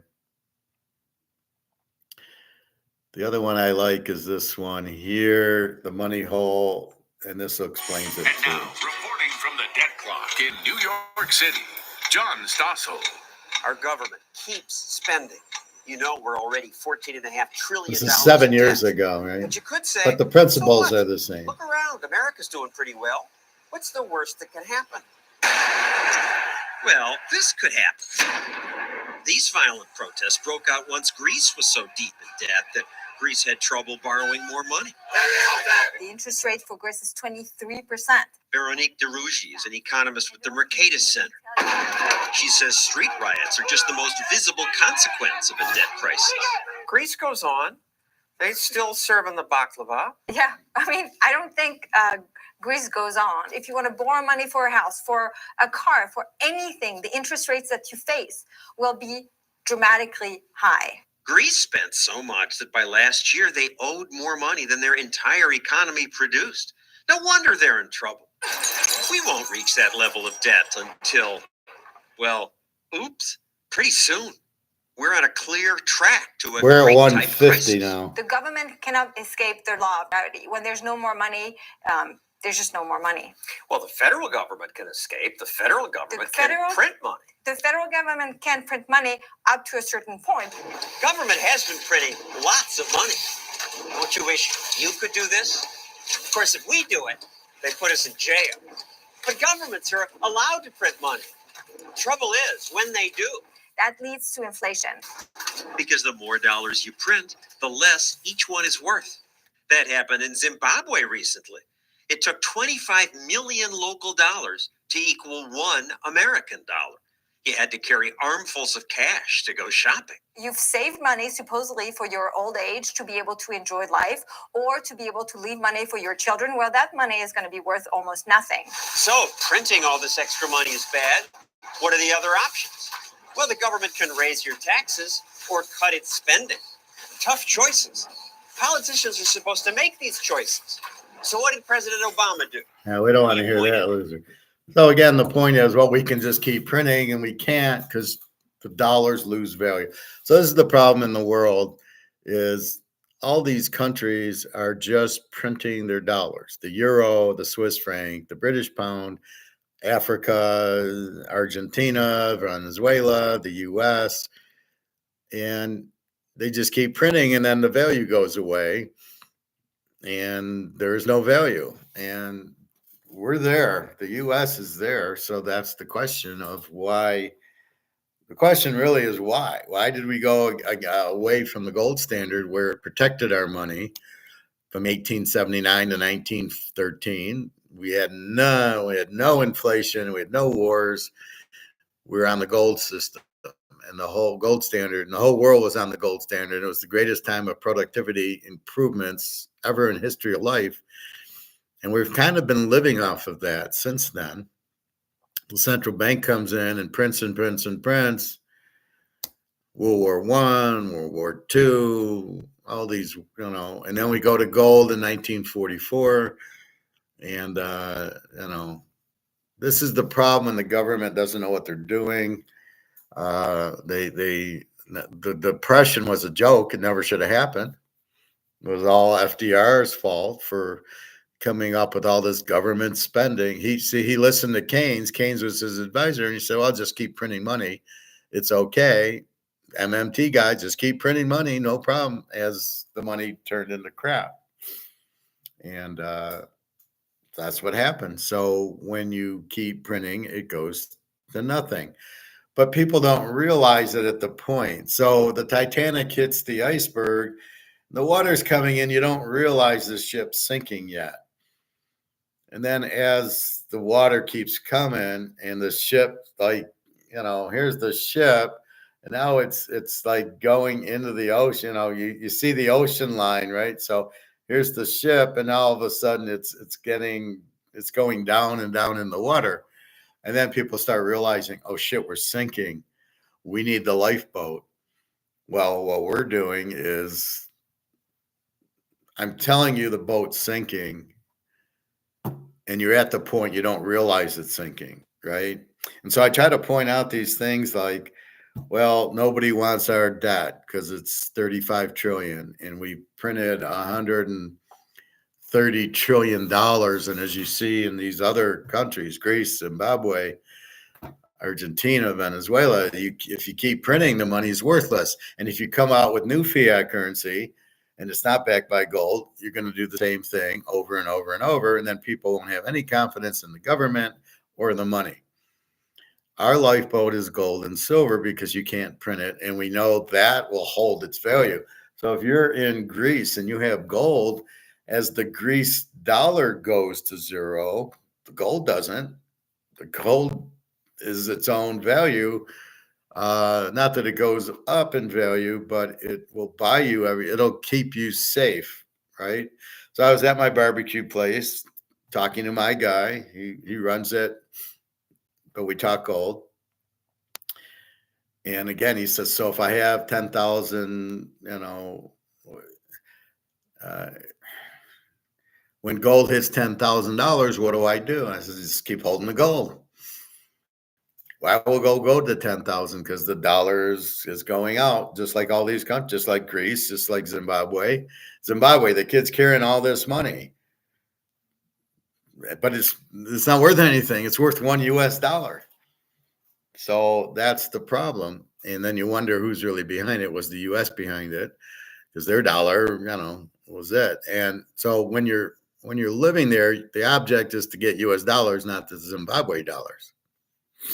So Zimbabwe goes out 4 times, and then they finally said, screw you, and let's go to a gold-backed currency, which I believe all of Africa will do because they've shown normally the U.S. kills all the dictators who go to a gold-backed currency, like Saddam Hussein and Gaddafi.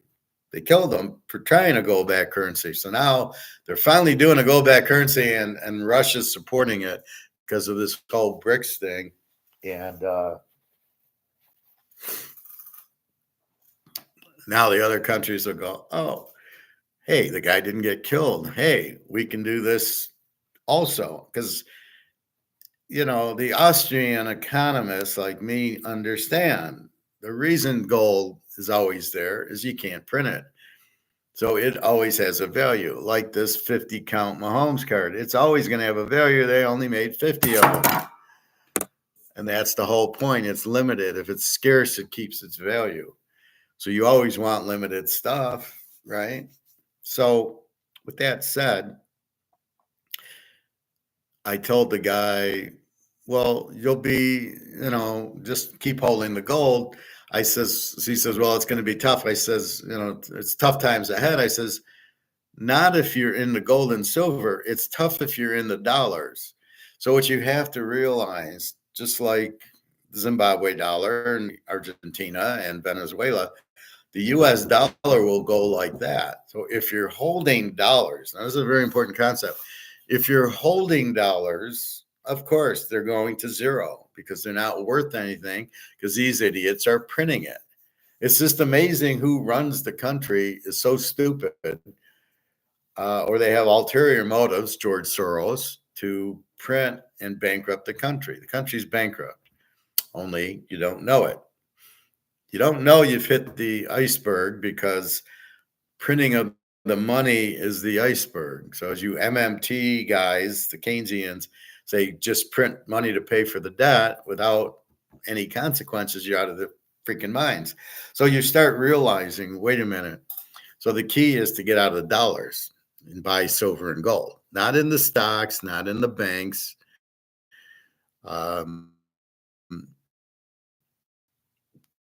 Not into Bitcoin. You got to get into gold and silver and not paper. You don't want paper gold. You don't want ETFs. You want physical. You don't want to be in stocks. You want to be in physical gold, physical silver, as I have the coins. You want to be in the coins or the bars.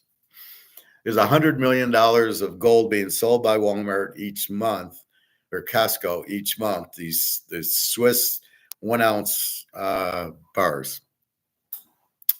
Why? Well, because people are starting to wake up.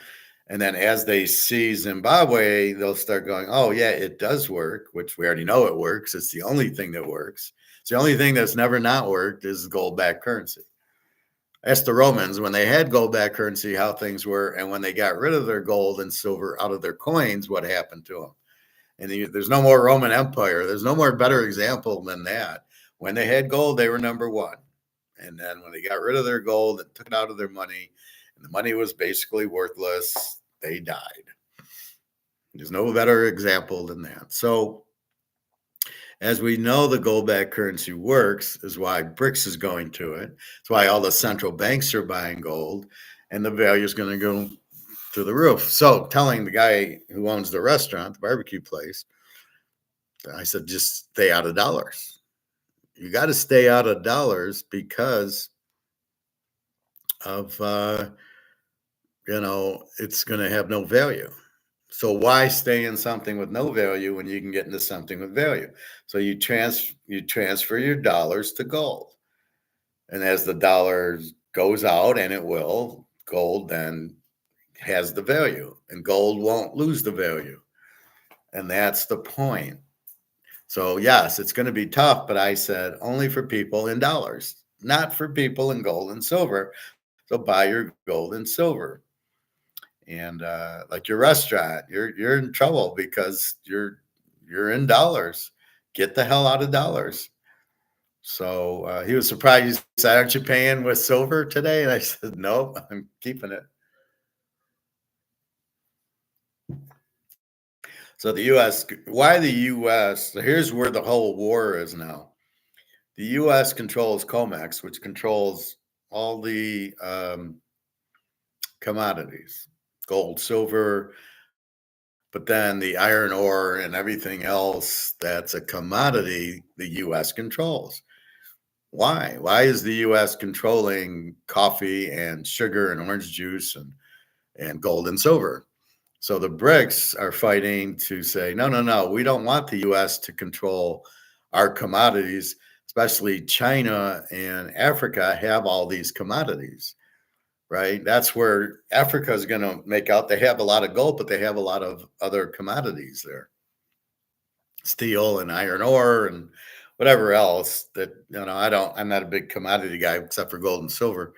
So they have all these, but the U.S. is price fixing them. And they're like, well, we want to control the price. We don't want, in other words, we want higher prices for our stuff. We want to get true value, right? I don't want to get, so it'd be like Comex saying, well, you can only $2 for this card. And I'm like, fuck that. I want the $1,000. This card's a 50 count Mahomes. I want the $1,000, not the $2. So you're only letting me get $2 because you keep price fixing it. But in the free market, it's worth 1,000. And that's how gold is. In the free market, it's worth much, much more. And so the BRICS countries and Africa are like, we want real value for our currency, not this bullshit price fix, keep the price down. The U.S. is keeping everybody poor. Not nice. And so when we control the prices, so think about it. You're China with 60,000 tons of gold, but it's at $2,000 an ounce, and it should be $20,000 an ounce. At 20,000, China's worth a lot more than the 2,000. But the U.S. is keeping them poor, and we don't have gold, so we want to keep the price down so nobody gets rich off of it, which is bullshit. Just let the market run. So everybody's smart enough to go to Costco and buy the 1 ounce gram. The problem with Costco is all they have is the 1 ounce bar from Switzerland. When I go to my coin stores, I showed you, I have a 1/4 ounce, I have half ounces, I have 1/10 of an ounce, and I have ounces, and I have different countries. So I can buy a 1 ounce and Cougarat and a 1 ounce Maple Leaf, and they're cheaper than the 1 ounce American. So I have a lot of options, and I can buy, like I did Friday, I bought a 1/4 ounce Maple Leaf for $6.70. The 1/4 ounce US was $6.90. So why pay $20 more? I'm buying a 1/4 ounce of gold. That's all I care about. And really, it doesn't matter. 1/4 ounce of gold is a 1/4 ounce of gold. They can't take it from you. They won't confiscate it from you. They didn't confiscate it in 1930s. People think they came to your house and took it. They didn't do that. They said, you got to turn it in. You didn't have to turn it in. If you didn't turn it in, they didn't know about it. And you turned it in. But if you turned it in, you got the market price. So it was $20, let's say. So if you went to the bank and turned in your gold, you got $20 for it, which in 1930 was a lot of money. So it's not like they just came and stole it. So they're not going to come to your house and you'll get whatever the market is at it. So they'll try to keep the market down. But the fact that they're printing money and going broke, then you need a gold-backed currency. Oh, wait, we don't have any gold. And I hate when these guys on these shows still think the U.S. has 8,000 tons of gold, which they don't have any. And they keep saying, oh, China's got 2,000 tons of gold. China's got 60,000.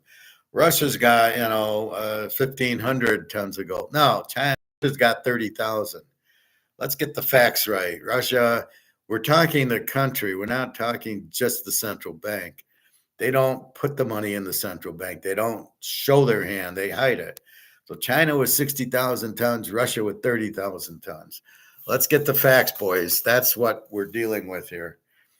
So you keep, so we're trying to keep the price down, A, so the other countries don't get rich, and B, to keep everybody here in dollars, because it's the biggest scam. It's the biggest Ponzi since Madoff, keeping you in dollars. And you're like, oh, I don't need gold. Get the fuck out of dollars. What are you, incredibly stupid? If you stay in dollars, it's being printed to nothing. You're going to have nothing. You got 100 grand in the bank. It's worthless. And like in Argentina, they won't let you get the money out of the bank. They only allow you to get $40 a day out of your bank account, even if you have 20,000. You can't get the 20,000 out, which is why I say, A, get the hell out of the stock market. B, get the hell out of the banks. If you have money, you want to pay your bills, put it in a safe at home. It's fine. At least you know you can get to it. And put it into gold because it's the only thing that will not lose its value because they can't print it. And that's the beauty of gold. And that's the Ponzi scheme, trying to keep you in dollars. So get the hell out of dollars. And then the Bitcoin people, well, it's not real. You can't touch it. You don't know if it's limited. You don't know anything about it. It's all electronic. And it's not part of the game. It's not part of the government. So you won't be able to use it anyway. And you can't buy, nobody takes it. It's not money. So them telling you it's money is just lying to you. They're worse than the government because you think Bitcoin's money. It's not. You can't go to the grocery store and use it. You can't go to the restaurant. You can't go buy clothes with it. Very few places take Bitcoin. It's a Ponzi scheme. The only way the price goes up if somebody buys it. So that's not an answer. And I know the young people are too lazy to understand or read about gold or read economics. Will sit there and go, oh, I'm gonna make a fortune in Bitcoin. It's just gonna go to 1 million. And yeah, but the dollar, it's in dollars. The dollars go to zero. What good is Bitcoin? So that's really the point. So that's what that's what you need to understand. Gold can't be printed, is always popular, and you'll survive with it. And that's why I show you Argentina, and I show you Zimbabwe, and I show you Greece, and I show you the UK, and I show you Germany and Venezuela and Brazil and Russia and China. They're all going broke. That's why the BRICS is coming out with a gold-backed system. They know that's the only way. Now, I think most of the BRICS, China and Russia, are broke because they've been buying gold hand over fist. So they're just turning in their rubles and their yuan and buying gold. If you notice, China and Japan aren't buying the T-bills anymore because they realize there's no value and they'll never get paid back because our debt's 35 trillion and you can't just not pay it back. Nobody will want it. People will lose interest and lose trust. So if you don't pay back, now what are you going to do? Okay, we'll just say that the debt's zero. Okay, now what are you going to do? We need more money. We need to get money in. Who the hell is going to give it to you? Who the hell is going to trust you? And as you saw in Zimbabwe, once you don't trust, then the currency is worthless. They'll trust the gold because they'll understand it. Now, the only question is, can they print more than they have gold to ruin the dollar? Because they realize the dollar is no good because they print too much. Is that going to be an issue here? Are they going to print too much dollars more than the gold they have? I don't know. I don't think you go on a gold standard to overprint your money and to scam people into believing, oh, we're on the gold standard, nothing can go wrong. And then, oh, yeah, but we only had 2.5 tons and we printed 10 tons of value of money with only 2.5 tons of gold. No, you can only print the value of the 2.5 tons is all you can print in dollars. So that's really the argument there. That's all you can print. So I don't think they're going to go on the gold back and then print 10 tons of, 10 tons worth of money with 2.5 tons. However, they did include it. It's going to be priced in the free market price of gold. So as gold goes to 10,000 an ounce, then they can print more because gold's worth more. And gold's not nearly volatile as Bitcoin. So that is the point, my friends. So that's really what I try to do. It's a class. Again, I was stunned to see 360 people watch the Zimbabwe one. So I'm just kind of replaying the points because I'll do this a lot. So I showed the Zimbabwe clip a couple of days before that. So just want you to realize that. And I was very happy that I had all those viewers and can teach a lot of people what's going on. And they got to tell 2 friends so everybody knows. I keep trying to educate people. And every time I people are like against gold. They don't see the iceberg. Everybody says, well, more gold for, I was talking to my lifeguard friend as I'm in the pool yesterday, and he goes, well, more gold for us. And I said, absolutely. And the only place to really go is my store has gold because people don't understand it and are selling their gold because they see, wow, gold's at 2,400. I'm going to sell it. I'm going to make profit on gold like it's a stock. But the problem is then you get back into the dollar that's got no value. So you've taken a asset that has huge value sold it, but then when you sell it, you get this, which has no value.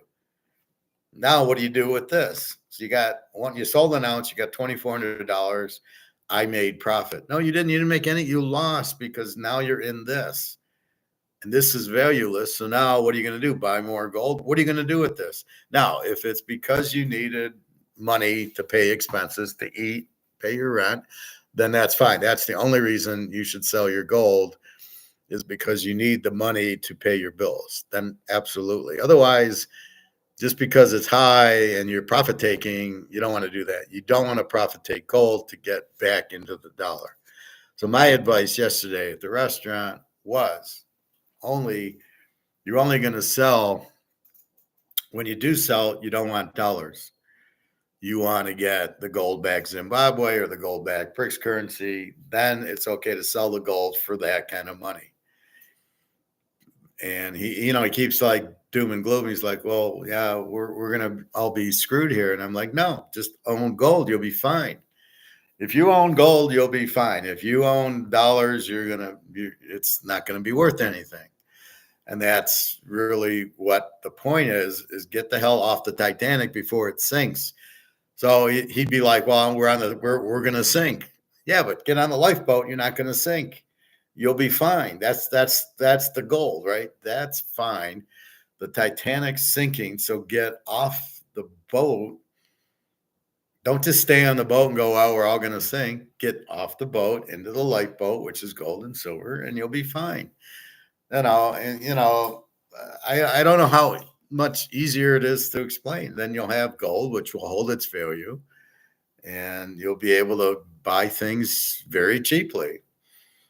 Now they'll have to come out with a new medium of exchange. That's why we have the dollar, because when you get paid, they got to pay you in something. And then when you buy the goods and services, the food, the rent, you have to use something. So this is the middleman. So I get paid in this, and I use this to buy the expenses, to buy food and groceries, and go to the barbecue place, and then heat my house and my electricity and my rent. It's all done with this. So if this goes away, you're not supposed to print this. This is supposed to be stable, so you get paid and you pay it. You're not supposed to inflate it. So why all these countries are printing this is beyond me, because that's not the point of this. This is strictly used to get paid and pay for things. That's it. It's not supposed to be printed to death. So that's why the gold back, now you're going to make the medium of exchange a gold back dollar where they can't print it. So it'll be stable. You get paid in this and you buy things with it, and they can't ruin it. So why the government, they don't even understand the medium of exchange, which is simply you don't screw around with it. You don't overprint it. You don't ruin it. That's the point of having it. That's the beauty of our economic system in the world, is that you get paid in something and use that to buy something else. Say's law, supply creates demand. You work, you get paid, and you get paid to demand tomatoes or go to the restaurant or buy clothes. That's what you're doing. That's the whole point of it. So it really makes no sense when people are, ruining it. Oh, I'm the government. Let's print all this. This is money. Let's print it all. But its focus and purpose is it's a medium of exchange, not necessarily that it's money. It's used to, what else can we use for people to buy goods and services? That's why it's there. It's something that's common that everybody wants, that you take, and then you can go buy things with, right? Because we got to eat and we got to live. And so that's the point of the medium of exchange, not to ruin it. It's not like, oh, I'm going to be rich because I printed a bunch of this. Yeah, but you're the government. You're not supposed to. You're supposed to keep the medium of exchange good. Yet every country runs this MMT bullshit, the Keynesian bullshit, of which case they ruined the medium of exchange. In Zimbabwe, they ruined it 4 times. So nobody trusts the medium of exchange. But with gold, you will trust it because you can't ruin it. See, here, I can print the medium of exchange and print more and more and more. Consequences, it doesn't have any value if you keep doing that. If this is gold back, I can't print the gold. So therefore, that's all I can make is how much gold I have. So if we're clever, what we're seeing what's happening. All these countries are buying gold because you need to have gold to have a gold-backed currency. So all these countries are then going to a gold-backed currency. They'll be fine. They'll switch currencies. It'll be gold-backed. They have the gold. The central banks have the gold. And they'll switch and their currencies won't get ruined. The BRICS countries will not get ruined. They'll have the gold-backed currency and they'll be fine because they can't print it. And Russia and China have a ton of gold, so they can print a lot and they're going to want a higher value. And they'll be the ones in control because they have the gold, and the gold will go up, and they'll be the rich countries and powerful countries. The U.S. is gone. I mean, theoretically, unless we go to the BRICS gold-backed currency, and then they can't screw around with it, but the dollar's gone. It's worthless. And we don't have gold to produce a gold-backed currency. And if we did, we wouldn't trust it. If they're not going to show us the 8,000 tons in Fort Knox and in New York, in the New York Fed, we're not going to believe that we have any gold, and therefore our gold-backed currency wouldn't work because there's no trust in it. We don't trust the government. And once this goes out, we shouldn't be trusting the government now that this is worth anything. But they do because they can see it still works. And they're not going to, so I don't trust the government, and you shouldn't trust them. How do you trust the government, right? They lie to you about everything, and they steal your money with taxes, and they steal your money with the inflation. So you're holding on to $100,000. It's now worth $1,000. You trust these people that just did that to you? So you think you have all this savings? You don't have anything. Prices will go up in dollars. So as the dollar gets worthless, you go get tuna, it's more expensive. You go get this, it's more expensive. That is more expensive because the dollar is not worth anything. And that's really what you have to understand. They're ruining the dollar, but you don't understand it. And then they blame inflation on prices. Oh, look at the prices. It's Coca-Cola raising it. It's all these, all the costs that going to the grocery store is up. The evil company. No, it's you've printed the dollar, which makes it look, which is why they don't explain it like that. They explain prices going up.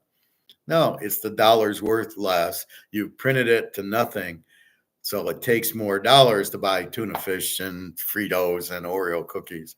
That's the problem. It's the value of the dollar is worthless. Like they call it the purchasing power, but I call it the value of the dollar. So if it has no value, you need more dollars. That's why the kid in Zimbabwe is carrying all this money, which is worth $1, because they ruined the value of the dollar because they printed too much. Right. So that's really what happened. I don't know what they're doing in Argentina. They're limiting them to $40 a day. Why don't you just come out with a new gold-backed currency, fella? Not restricting your economy and starving everybody with this $40 a day stuff. So I don't know what he's doing. He doesn't know what he's doing. He's trying to cut government spending, but he really needs to come out with a new dollar backed by gold, and then all his problems would be gone. But the U.S. is interfering in Argentina, and that's the problem. So the U.S. interferes all over, and they want you to use U.S. dollars, not your own. the US dollar is not backed by anything, so therefore it's worthless. And people are finding that out. So anyway, that's where we stand. So we're starting to, if you just look at everything, central banks buying the gold, BRICS about to have a gold-backed currency, Zimbabwe with gold-backed currency, all of Africa will go to a gold-backed currency. Why? Well, what's going on? 2 and 2 equal 4, and 2 and 2 equaling 4 is they will be able to, what is it with my note? 2 and 2 equals 4. So you're going to realize that gold is the answer. And that's why they're all buying gold, is to get the gold back currency. So that will be stable, and to get out of these currencies that are printed, because the idea of a medium of exchange is not to have something that can be printed. It must be scarce. It must be gold or silver backed. And that's why we're buying gold and silver, because we know our dollar's going out. So we're going to be in trouble. We're going to have worthless dollars. But then we get the double kick that our value of the gold and silver is going to go up because of the demand, because people are starting to realize we need gold backed currency. We need gold. The demand for gold's up. The price goes up. So we're sitting on a $2,000 ounce of ounce of gold, and now it goes up to $10,000 because of the demand, because people are figuring it out. And they won't teach Austrian economics because they don't want people, they want people in the dark, at least in America. And it's just pathetic here. It really is pathetic. All these people, and they're all, selfish. They're out for themselves. They're greedy. They want to get rich. All the politicians, we'll buy the stock, and then we'll print money and put it in the stock market. Stock market's at 38,000. It's really it'll end about 5,000. If you got money in stock market, get it out. It's paper money. It's worthless. But you won't believe me, because you can't see the boat sinking yet. So I'm already 5 steps ahead of you guys. I already know the boat's sinking, because the iceberg is the MMT guys printing as much money as they want, not understanding the consequence. That's the iceberg. We've hit it. The money supply is flowing in because it's worthless, and they're just shoveling money in that's worthless into the system, which ends up inevitably to sinking the boat. And you get on the lifeboat is the gold and silver. That's the way the story plays out every time. The Romans, the Amsterdam folks, the Spain, French, England, it's all the same story. We got rid of our gold, we went broke. So it's not like it's new. It's not like I'm inventing something and going, well, I hope this happens, or I hope this happens. No, I'm just looking at what happened. Look at the Roman Empire. Why did they go out? Because they got rid of their gold and silver out of their coins. And the Germans kicked the shit out of them because they had the gold. So I'm not telling you anything that's new that hasn't happened before. I'm just introducing it. So you should understand it. Anyway, that's the ball game. Been 2 hours. I think I'm going to go hit the pool so I can get home for the Masters. Again, let's go through baseball. Baltimore under 8.5. California, Philadelphia, Toronto, the Yankees over 9, the Tigers over 8.5. Kansas City, Atlanta is the one. Let's call it a 5-unit pick. San Francisco over 8. Cincinnati over 9. Houston, the other 5-unit pick, under 8.5. Washington, the Cubs, Arizona, and San Diego under 8.5. We'll start doing more 5-unit picks as we get more comfortable and we trust the statistics of the pitchers and the teams a little bit better. Pitchers that were injured are just making their starts. They have 2 or 3 starts in them. Let's give them 5, 6 starts, and then we go, okay, this guy's pitching. He's got a 1.0 ERA. I trust it. He's got a 10.0 ERA. I trust it. The team's hitting 300 or hitting 200. I trust it. Again, trust is the key. So trusting the money, we trust gold and silver. We don't trust this. There's no trust here. and there's no trust in the euro. Right? There's no trust. You've overprinted it. There's no trust. You've overprinted it. Once you overprint it, you saw what happened in Zimbabwe. Nobody trusted because you printed it to zero. $1 billion is equal to $1. Buy some milk, and that's really what you're trying to avoid.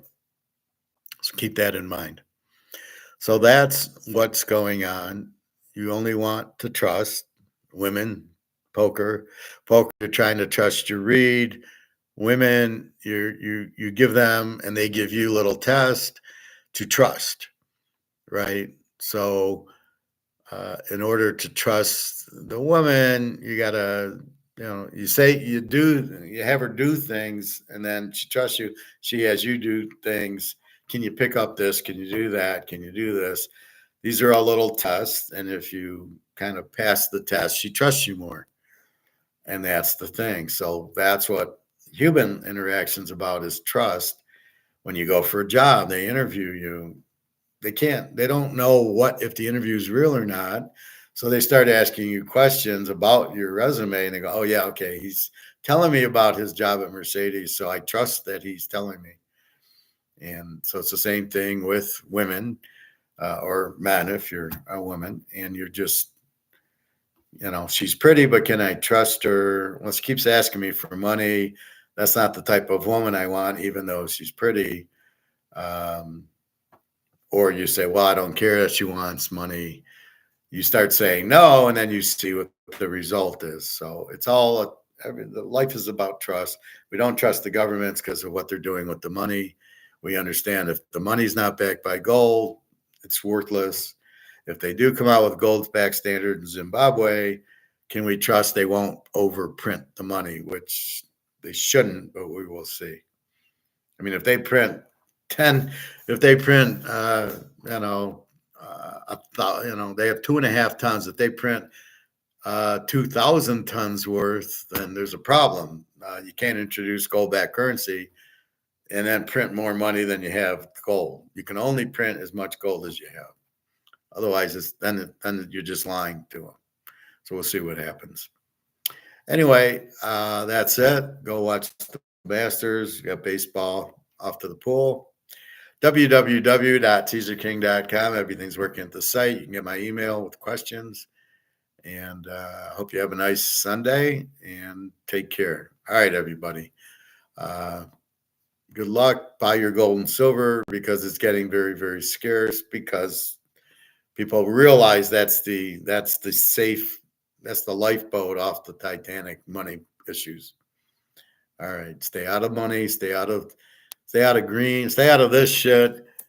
Get out of this, get out of the stock market, get out of the banks, get out of all the Titanic stuff, all the paper money, banks and Wall Street, get out of, and just keep it in your house and buy as much gold and silver as you can, and you'll survive the boat sinking.